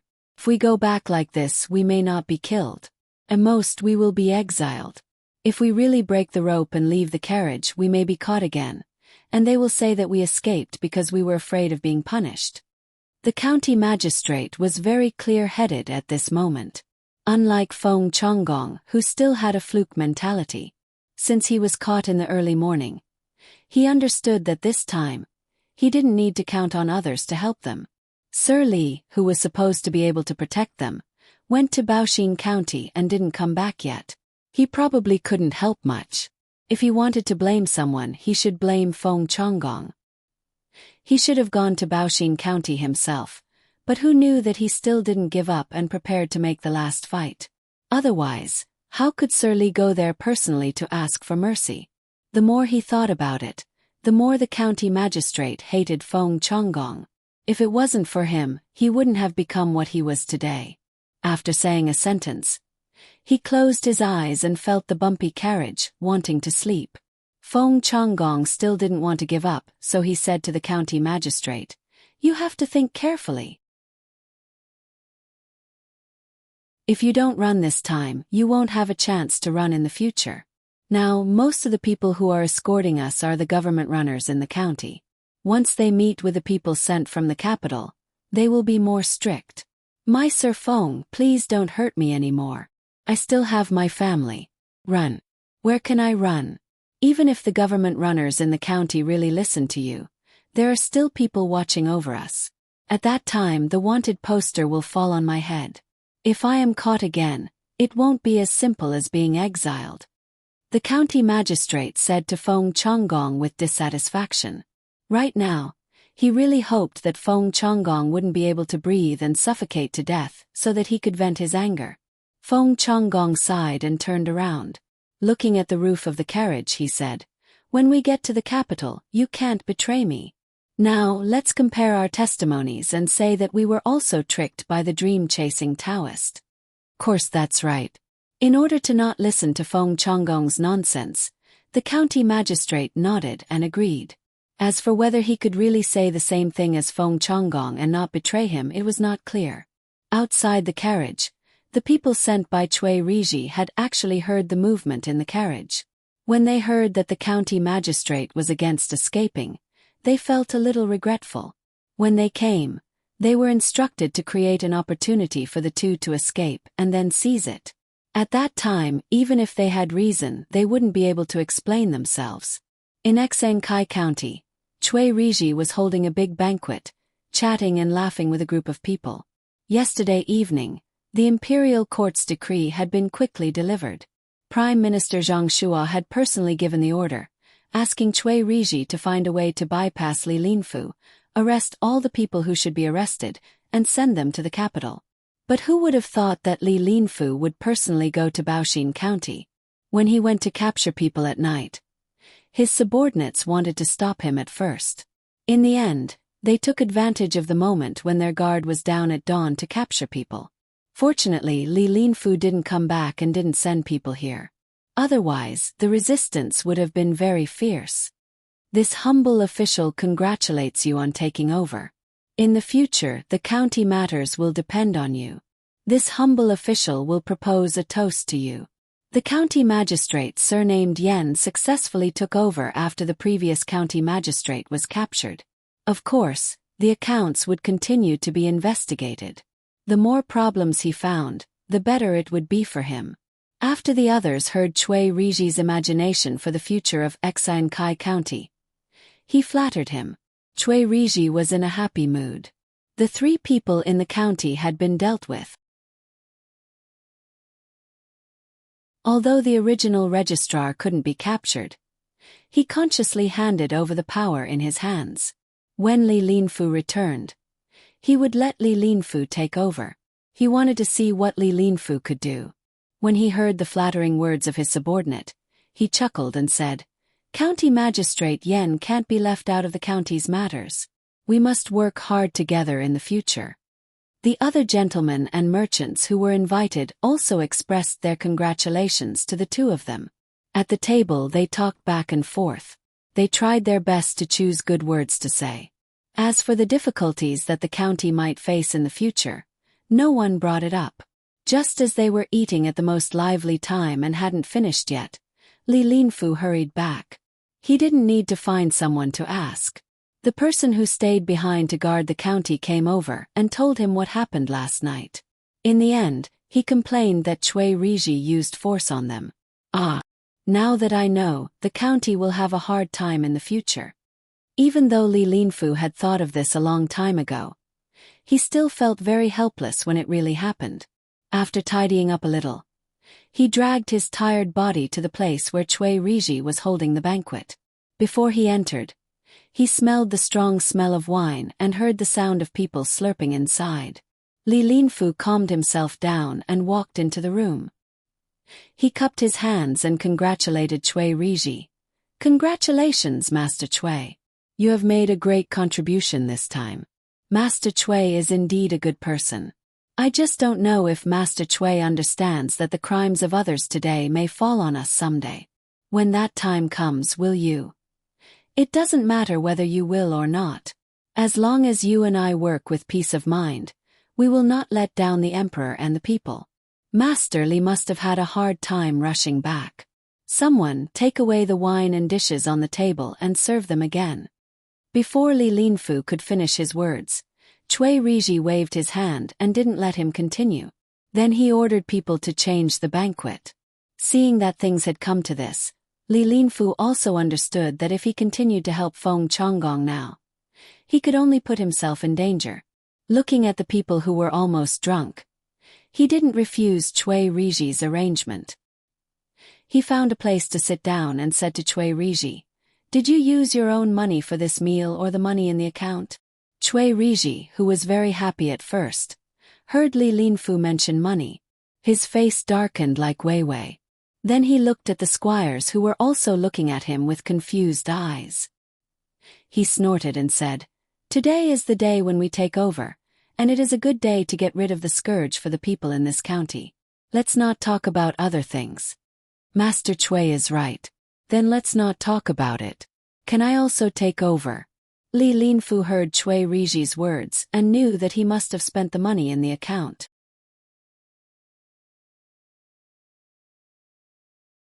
He was secretly happy and asked about taking over. Cui Riji still had to check the account. He thought that if he let Li Linfu take over now, the account would be handed to Li Linfu. If Li Linfu wanted to cover up for others, it would be difficult for him to take care of it. So he said, "Master Li just came back. You are very tired. Why don't you have a good rest today and take over tomorrow?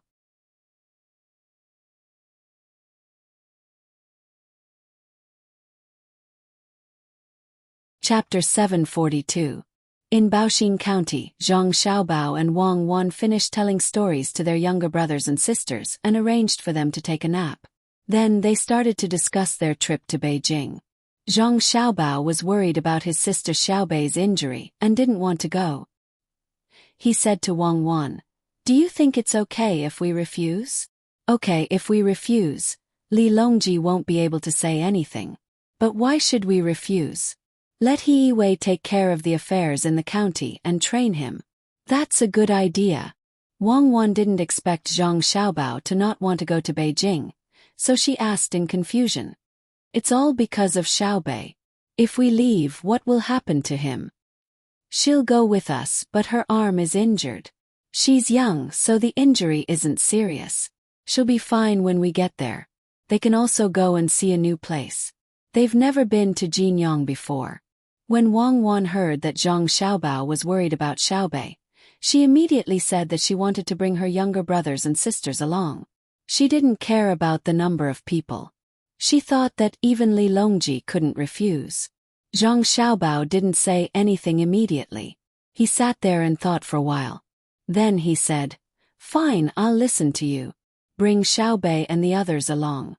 Tell He Yiwei not to agree to anything from the people in Xinsai County so that he won't be cheated. This way we can leave and let them fight in Xinsai County first, so that we won't be involved. Then it's settled. I'll ask someone to arrange it right away. We'll take a boat around the county. It's less bumpy, and Xiaobei and the others are used to taking boats. They're not afraid of seasickness." Seeing that Zhang Xiaobao had changed his mind, Wang Wan got up and went out to arrange it. Zhang Xiaobao sat in his chair and didn't move. He looked at Xinsai County, smiled and muttered, "You guys go ahead. We'll talk about it when we come back." The news that Zhang Xiaobao and Wang Wan were going to leave did not spread, so the people in the county did not know. He Yiwei, who knew about it, anxiously found the two of them and said to them, "If you leave, what will happen to the county? We'll do what we did before and what we'll do after we leave. If Lord He has a good idea, you don't have to worry. As long as it's not for your own benefit, it's fine even if you make a mistake. However, you have to be careful of Li Linfu and Cui Riji from Xin Kai County. If they come to discuss something with you, don't agree so easily." Zhang Xiaobao really didn't think that Baoxin County still needed to make any arrangements now. As long as they continued to do as they were now, they would be able to change from Zhongxian County to Shangxian County after the autumn harvest. After explaining to He Yiwei, he was ready to let him handle all the matters in the county. "All right, I'll try my best not to think too much about it. Let's stabilize this place first." He Yiwei looked at Zhang Xiaobao and Wang Wan enviously. While he was happy that they were personally invited by the emperor to accompany them, he also thought of himself. After He Yiwei's matter was resolved, Old Man Pai and the other two who also knew about the news also came over. They wanted to go with Zhang Xiaobao and Wang Wan. If Zhang Xiaobao and Wang Wan did not agree, they really couldn't go. The emperor did not ask for them. As a result, the group that wanted to leave became larger. When Xiaobei heard that they could go to another place, he happily said that he could go because his arm was fine.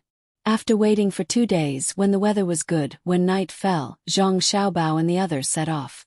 This was done to prevent the people from sending them off after they knew about it. The only person who stayed was Erniu. He still had to play games with the people from the Four Seas Academy and delay the energy of the people from the Four Seas Academy so that they could not be busy with other things. The sound of cicadas kept ringing, making people feel even more uncomfortable in the already hot weather. Li Yu, who had already drunk 3 bowls of iced sour plum soup, looked at the sunlight outside, narrowed his eyes and ordered, "Someone go find those people who came last time. It's time to continue the discussion today." The servant outside the door nodded and hurried to find those people. Li Yu poured himself a bowl of sour plum soup and drank a big mouthful.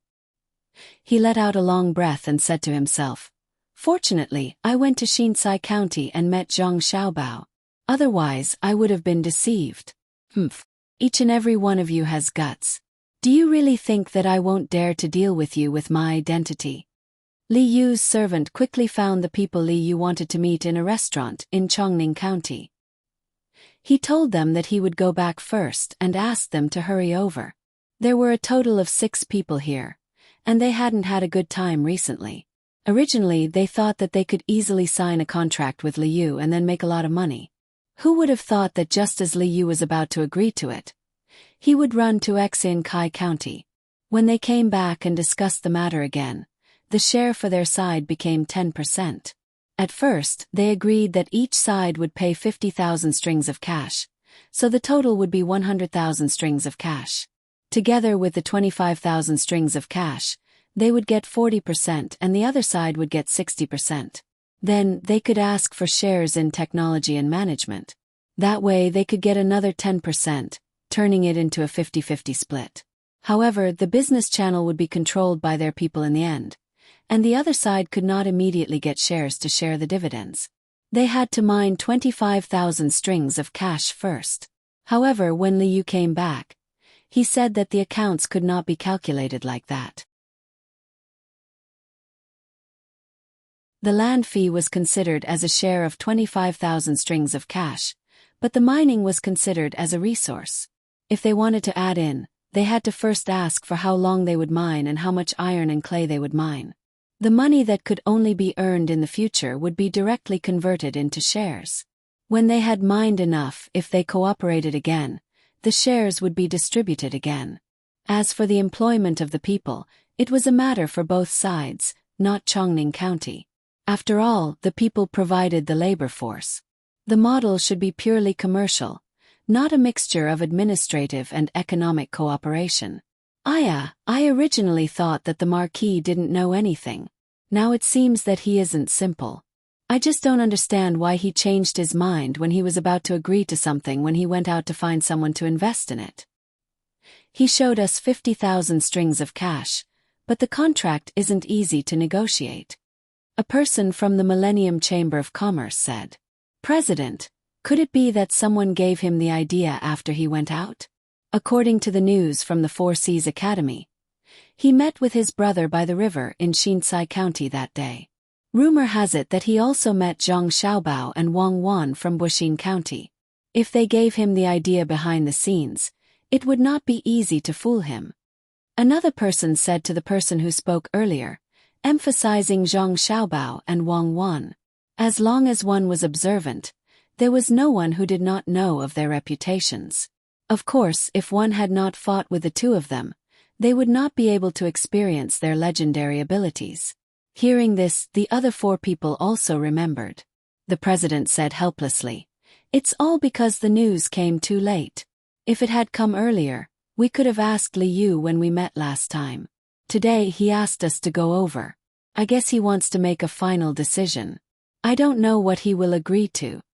As he spoke, the president stood up, tidied up his clothes and walked out of the door.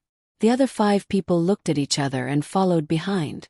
However, everyone's faces were not as excited as when they first came. Instead, there was a trace of worry. Li Yu did not wait for too long. The 6 people from the Millennium Chamber of Commerce came to the yamen. Li Yu received them in a pavilion in the courtyard with a pond. After the 2 parties sat down in the pavilion, Li Yu asked someone to serve tea. The president of the other party spoke. "Mr. Li, what do you think about the construction of the workshop in the county? We went back and discussed it. We said that we would use the land to calculate 25,000 strings of coins, and then dig out 50,000 strings of coins. Our skills and management would only take up 25%, which is really too little. In that case, in the end we would only take up 75% of all the shares including our skills and management and 50,000 strings of coins." "Lord Li, can we discuss this matter further? Otherwise, the money we invested will not be worth it. How about this? Let's not take a share of the 50,000 strings of cash that we will be collecting. Our technology and management, together with the 50,000 strings of cash that we invested, We'll take 50% of the shares. When it's time to mine, we will set up a special mining workshop. You will use the local resources to take half, and we will use the mining technology to take the other half.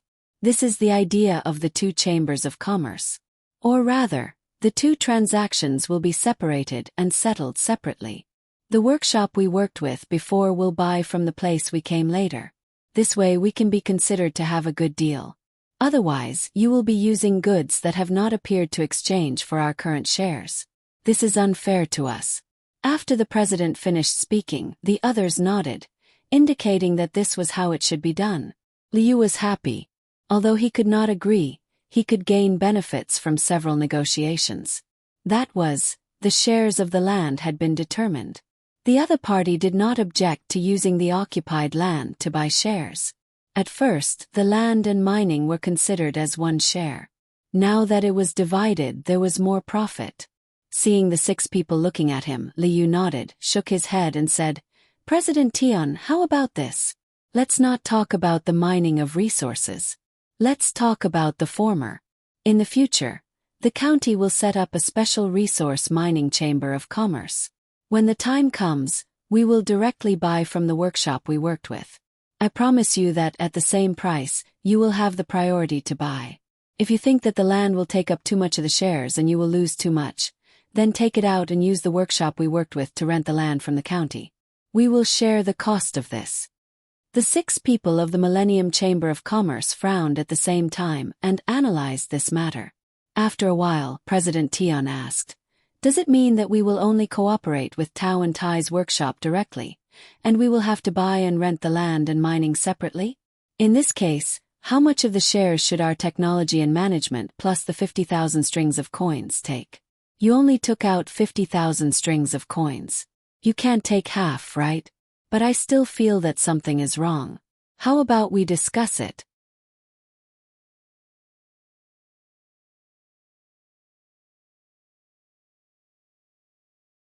Chapter 743. The moment Liu left, the 6 of them began their discussion. They were prepared to be more forceful today, thinking that Liu would take a step back for the sake of the locals. But when they were forceful, Liu did take a step back, but in a different way. "President, from the looks of it, we have a lot of shares in our partnership with Liu. Even if we only take 10% of the shares in terms of technology and management, we can still get a total of 55% of the shares if we control the sales channels. But why do I feel like there's something wrong with doing that? Seems that we are the ones who will lose. It's much worse than what we planned at the beginning." A white-haired person in the Chamber of Commerce analyzed to President Tian. President Tian was much smarter than this person. After he finished, he said to him, "Of course we will lose because the cost of the products we produce has increased. We have to pay part of the cost of the mines and part of the cost of renting the land. In the end, all of the money will go into Liu's pocket. He may have less shares, but his income has increased. He used us to take an extra 5% in exchange for 2 direct benefits." After hearing the president's words, the white-haired person understood. So this was what he felt was wrong. He sighed and said, "This Liu is not easy to deal with. Should we change to another place?"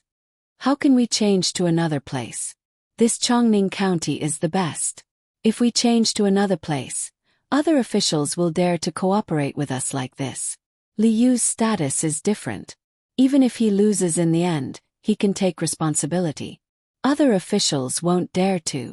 A pockmarked face person next to the white-haired person rejected the other suggestion. "Then what should we do to take advantage of him?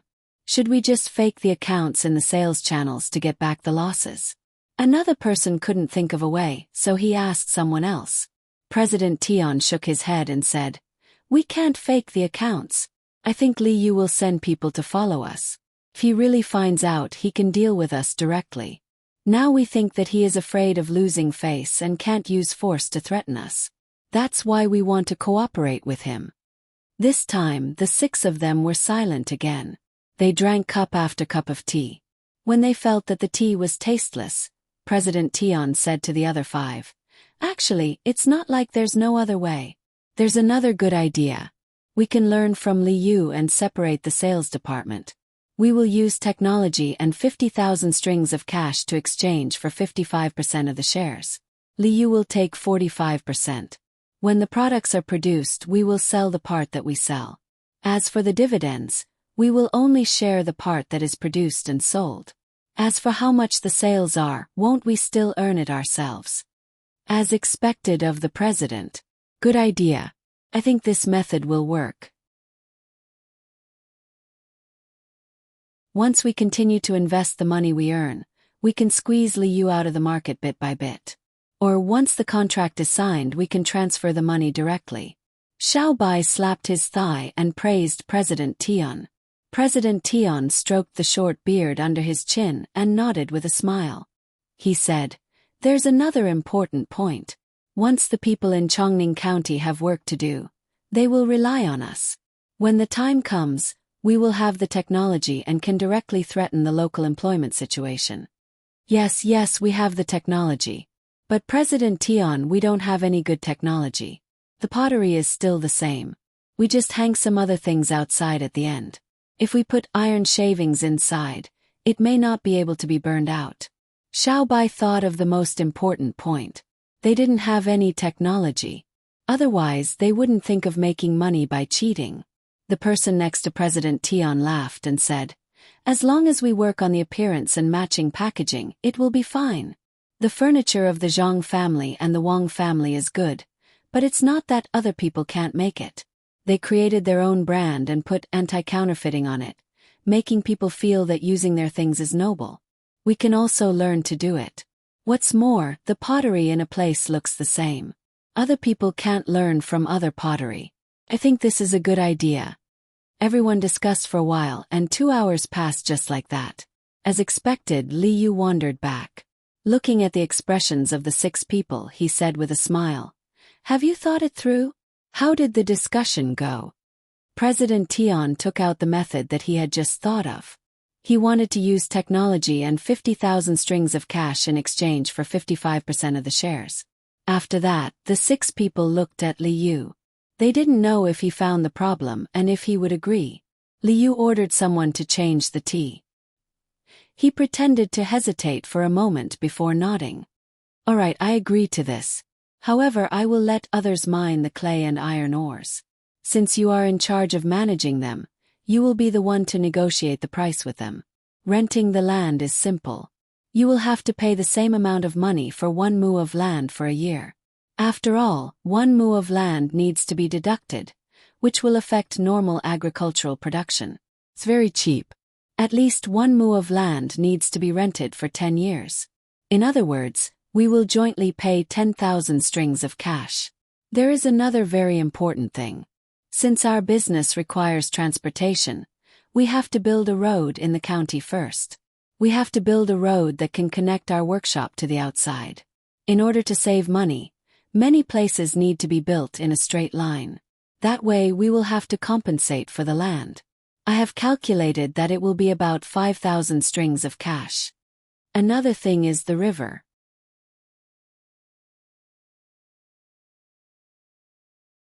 Our county doesn't have a big river, but the neighboring county has each one. The workshop can't not use water.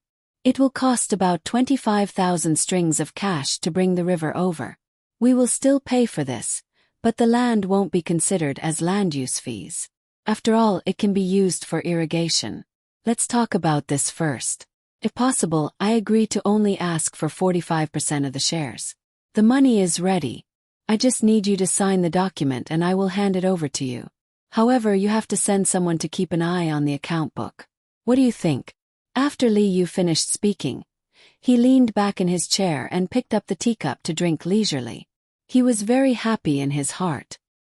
He thought to himself, "Little guys, you come here to scheme. You don't even know who I am. If I am really tricked by you, how can I raise my head among my brothers? This is only the first step. Wait and see. There are many ways." That was Zhang Xiaobao's idea. When the people from the Millennium Chamber of Commerce heard Liu's words, they were happy. When they heard the whole story, they finally knew what Liu was planning. He wanted them to take out 20,000 strings of cash for Chongning County's local development. Li Yu's expression changed. Chairman Tian hurriedly waved his hand. Lord Li, this is not good. If we do this, we will be wasting money. Although you will also take out 20,000 strings of cash, it is not a normal business to take out so much money. Oh, that's right. Then let me ask you. You told me before that you would make a profit in 1 year, recoup your capital in 2 years, and double it in 3 years. Is that true? Li Yu asked. Course it is true. The main thing is that the first year needs to be used to create a brand. If we work harder and produce the products this year and create a brand, we may be able to double it by next winter. We have underestimated the ability to make money. Chairman Tian promised again.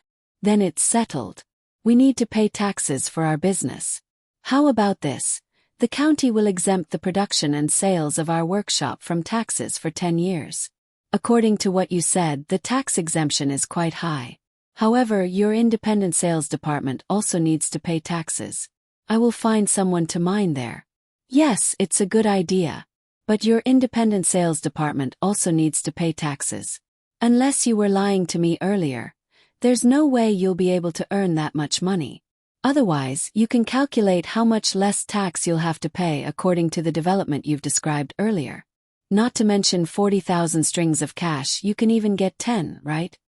Seeing that the other party admitted, Li Yu made things easier. He gave them a chance to calculate the profit and promised to exempt them from taxes. They would use 40,000 strings of cash in exchange for 10 years of tax. So this is what he was waiting for. The 6 people of the Chamber of Commerce thought at the same time.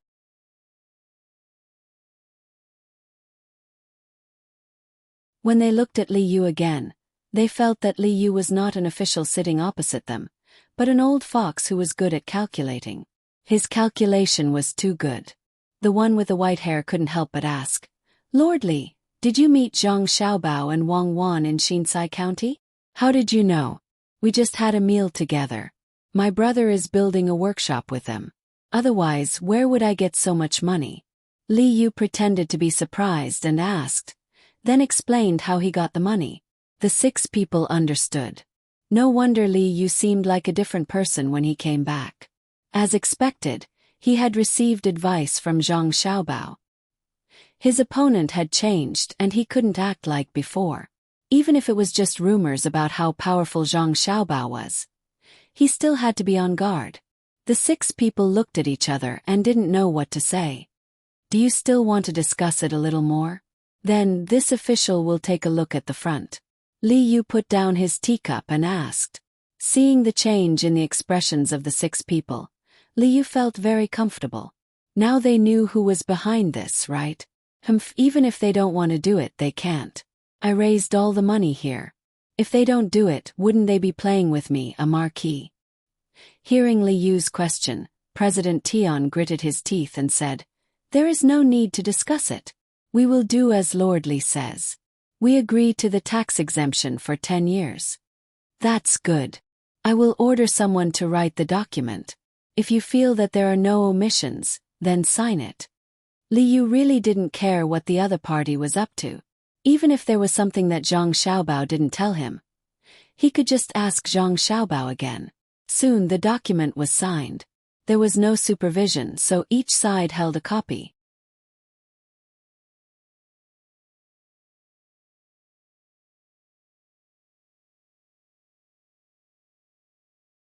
Chapter 744. After the people from the Millennium Chamber of Commerce had a meal with Li Yu, they were personally escorted to the yamen by Li Yu. As he watched the 6 of them walk toward a house that was going to be sold, Li Yu looked at the darkening sky and muttered, I'm finally a proper county magistrate. Sir, aren't you afraid that they're lying to you? I don't think they're good people. They signed the contract too quickly. One of Li Yu's advisors didn't know about this before. Li Yu had just found him from somewhere else. It was said that he didn't do well in the imperial examinations, but he was very good at other things, especially economics. It wasn't until Li Yu signed the contract with the 6 people and called him over to drink with them that he found out what the person he was supposed to be assisting had done. There were too many people earlier, so he didn't ask. Now that there was no one around, he reminded him worriedly. Little worm, Do you feel uncomfortable that I didn't tell you about this in advance? Don't worry, other than this, I'll ask you about everything else in the future. Li Yu said to his advisor. I don't dare. Sir, you must have thought things through. Besides, it's my first time here. There are many things that I shouldn't know. The advisor had indeed thought of this before. Why didn't he discuss it with him? Was it because he wasn't good enough? If that was the case, why did he ask him? Now that he saw Li Yu speak so calmly, he was slightly moved. He hurriedly denied it vaguely, letting Li Yu know that he had thought about it and giving Li Yu a way out. Li Yu didn't care about what the advisor thought and explained, I don't think you can interfere in this matter.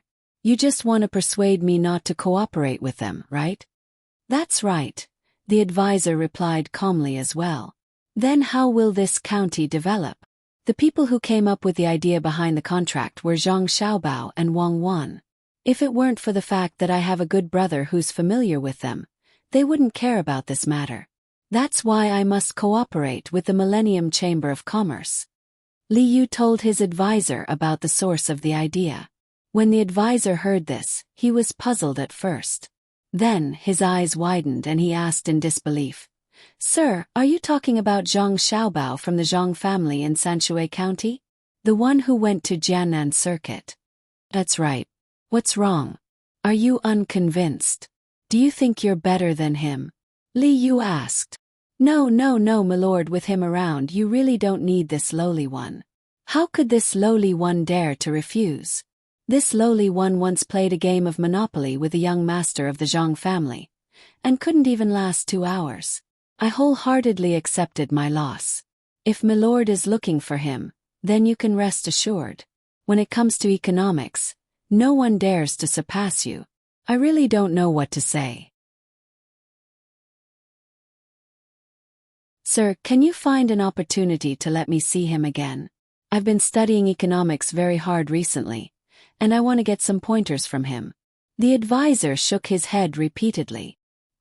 He was Xiao Chong, the one who Zhang Xiaobao once said could last for 6 hours. This time he came here with Zhong Gang. Zhong Gang didn't join Li Yu's side, but was busy doing business in the capital. It was Xiao Chong who gave him the idea. After knowing who helped him behind the scenes and gave Li Yu the idea, all of Xiao Chong's arrogance disappeared. Those who hadn't faced Zhang Xiaobao before wouldn't be able to understand that formless pressure. Xiao Chong was convinced. He looked at Li Yu with reverence. Someone who could ask Zhang Xiaobao to help him couldn't be weak. This time the one who was shocked was Li Yu. He stared at Xiao Chong for a while, then said, You actually competed with Zhang Xiaobao? Ha ha ha, did you feel very wronged when you lost? How do you know, sir? Xiao Chong was indeed very wronged back then. Of course, Zhang Xiaobao's methods are not simple. Come, follow me. I'll let you see what Zhang Xiaobao's plan is all about. If the people from the Millennium Chamber of Commerce really do business properly, and they really do make a lot of money, I'll also exempt them from taxes for 10 years.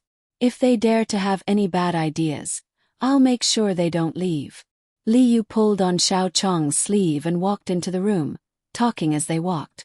When Xiao Chong heard that he could personally see Zhang Xiaobao's plan, he was so excited that he trembled.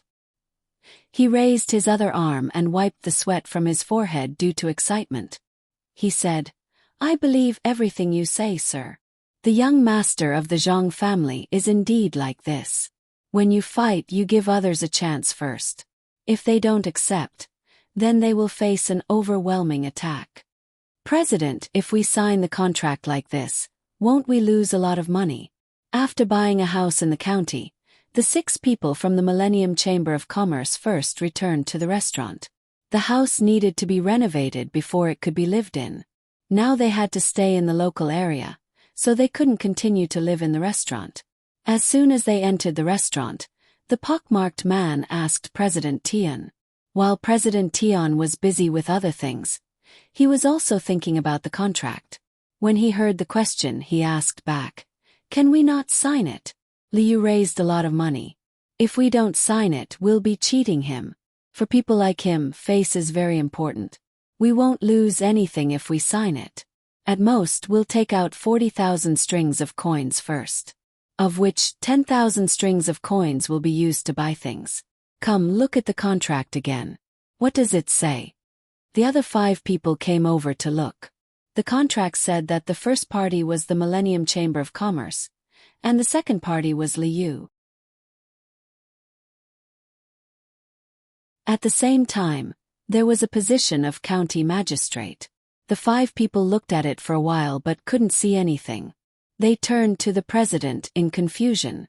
Seeing that the 5 people couldn't see anything, President Tian smiled proudly and said, "Look here. It says that the Millennium Chamber of Commerce, which cooperates with Liu, is the first party. If we do business in Chongning County, we'll be exempt from the annual tax. Do you see? 10 years, but it doesn't say that we'll be using clay and iron to make things. In other words, we can do other business in our name. In this way, starting tomorrow, we'll find other local businessmen to cooperate with and do business in our name.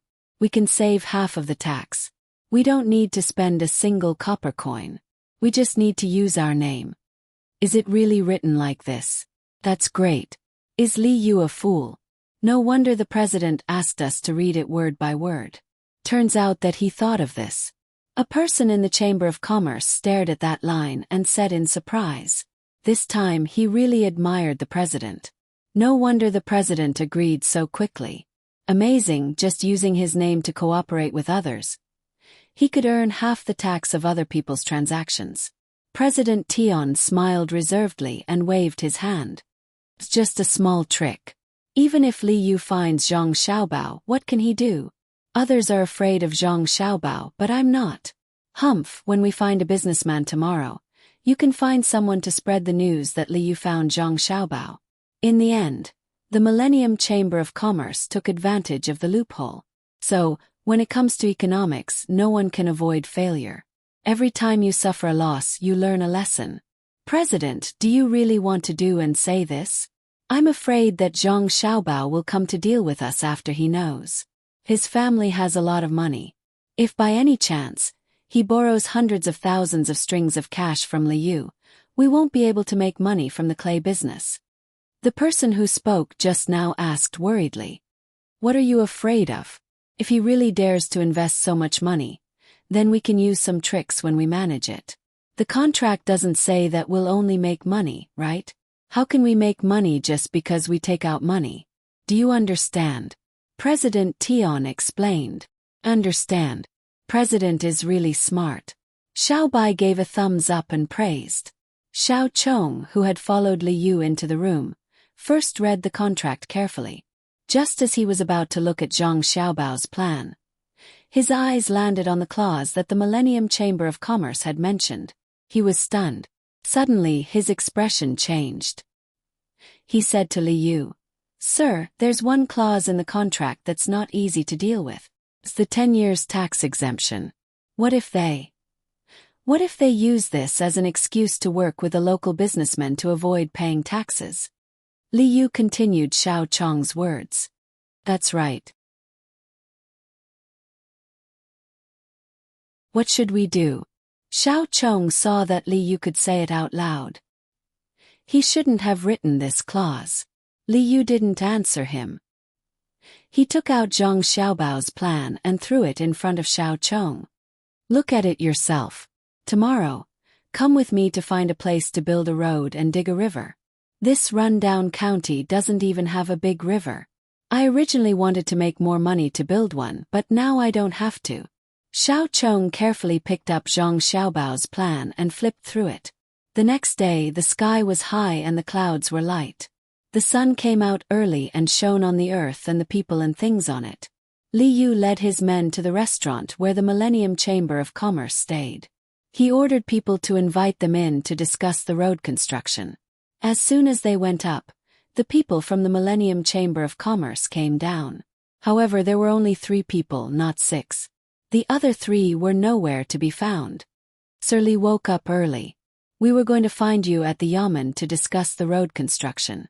We didn't expect you to come here personally. People always say that you're good to the people in the county. When we first came, we didn't think so. Now we believe it.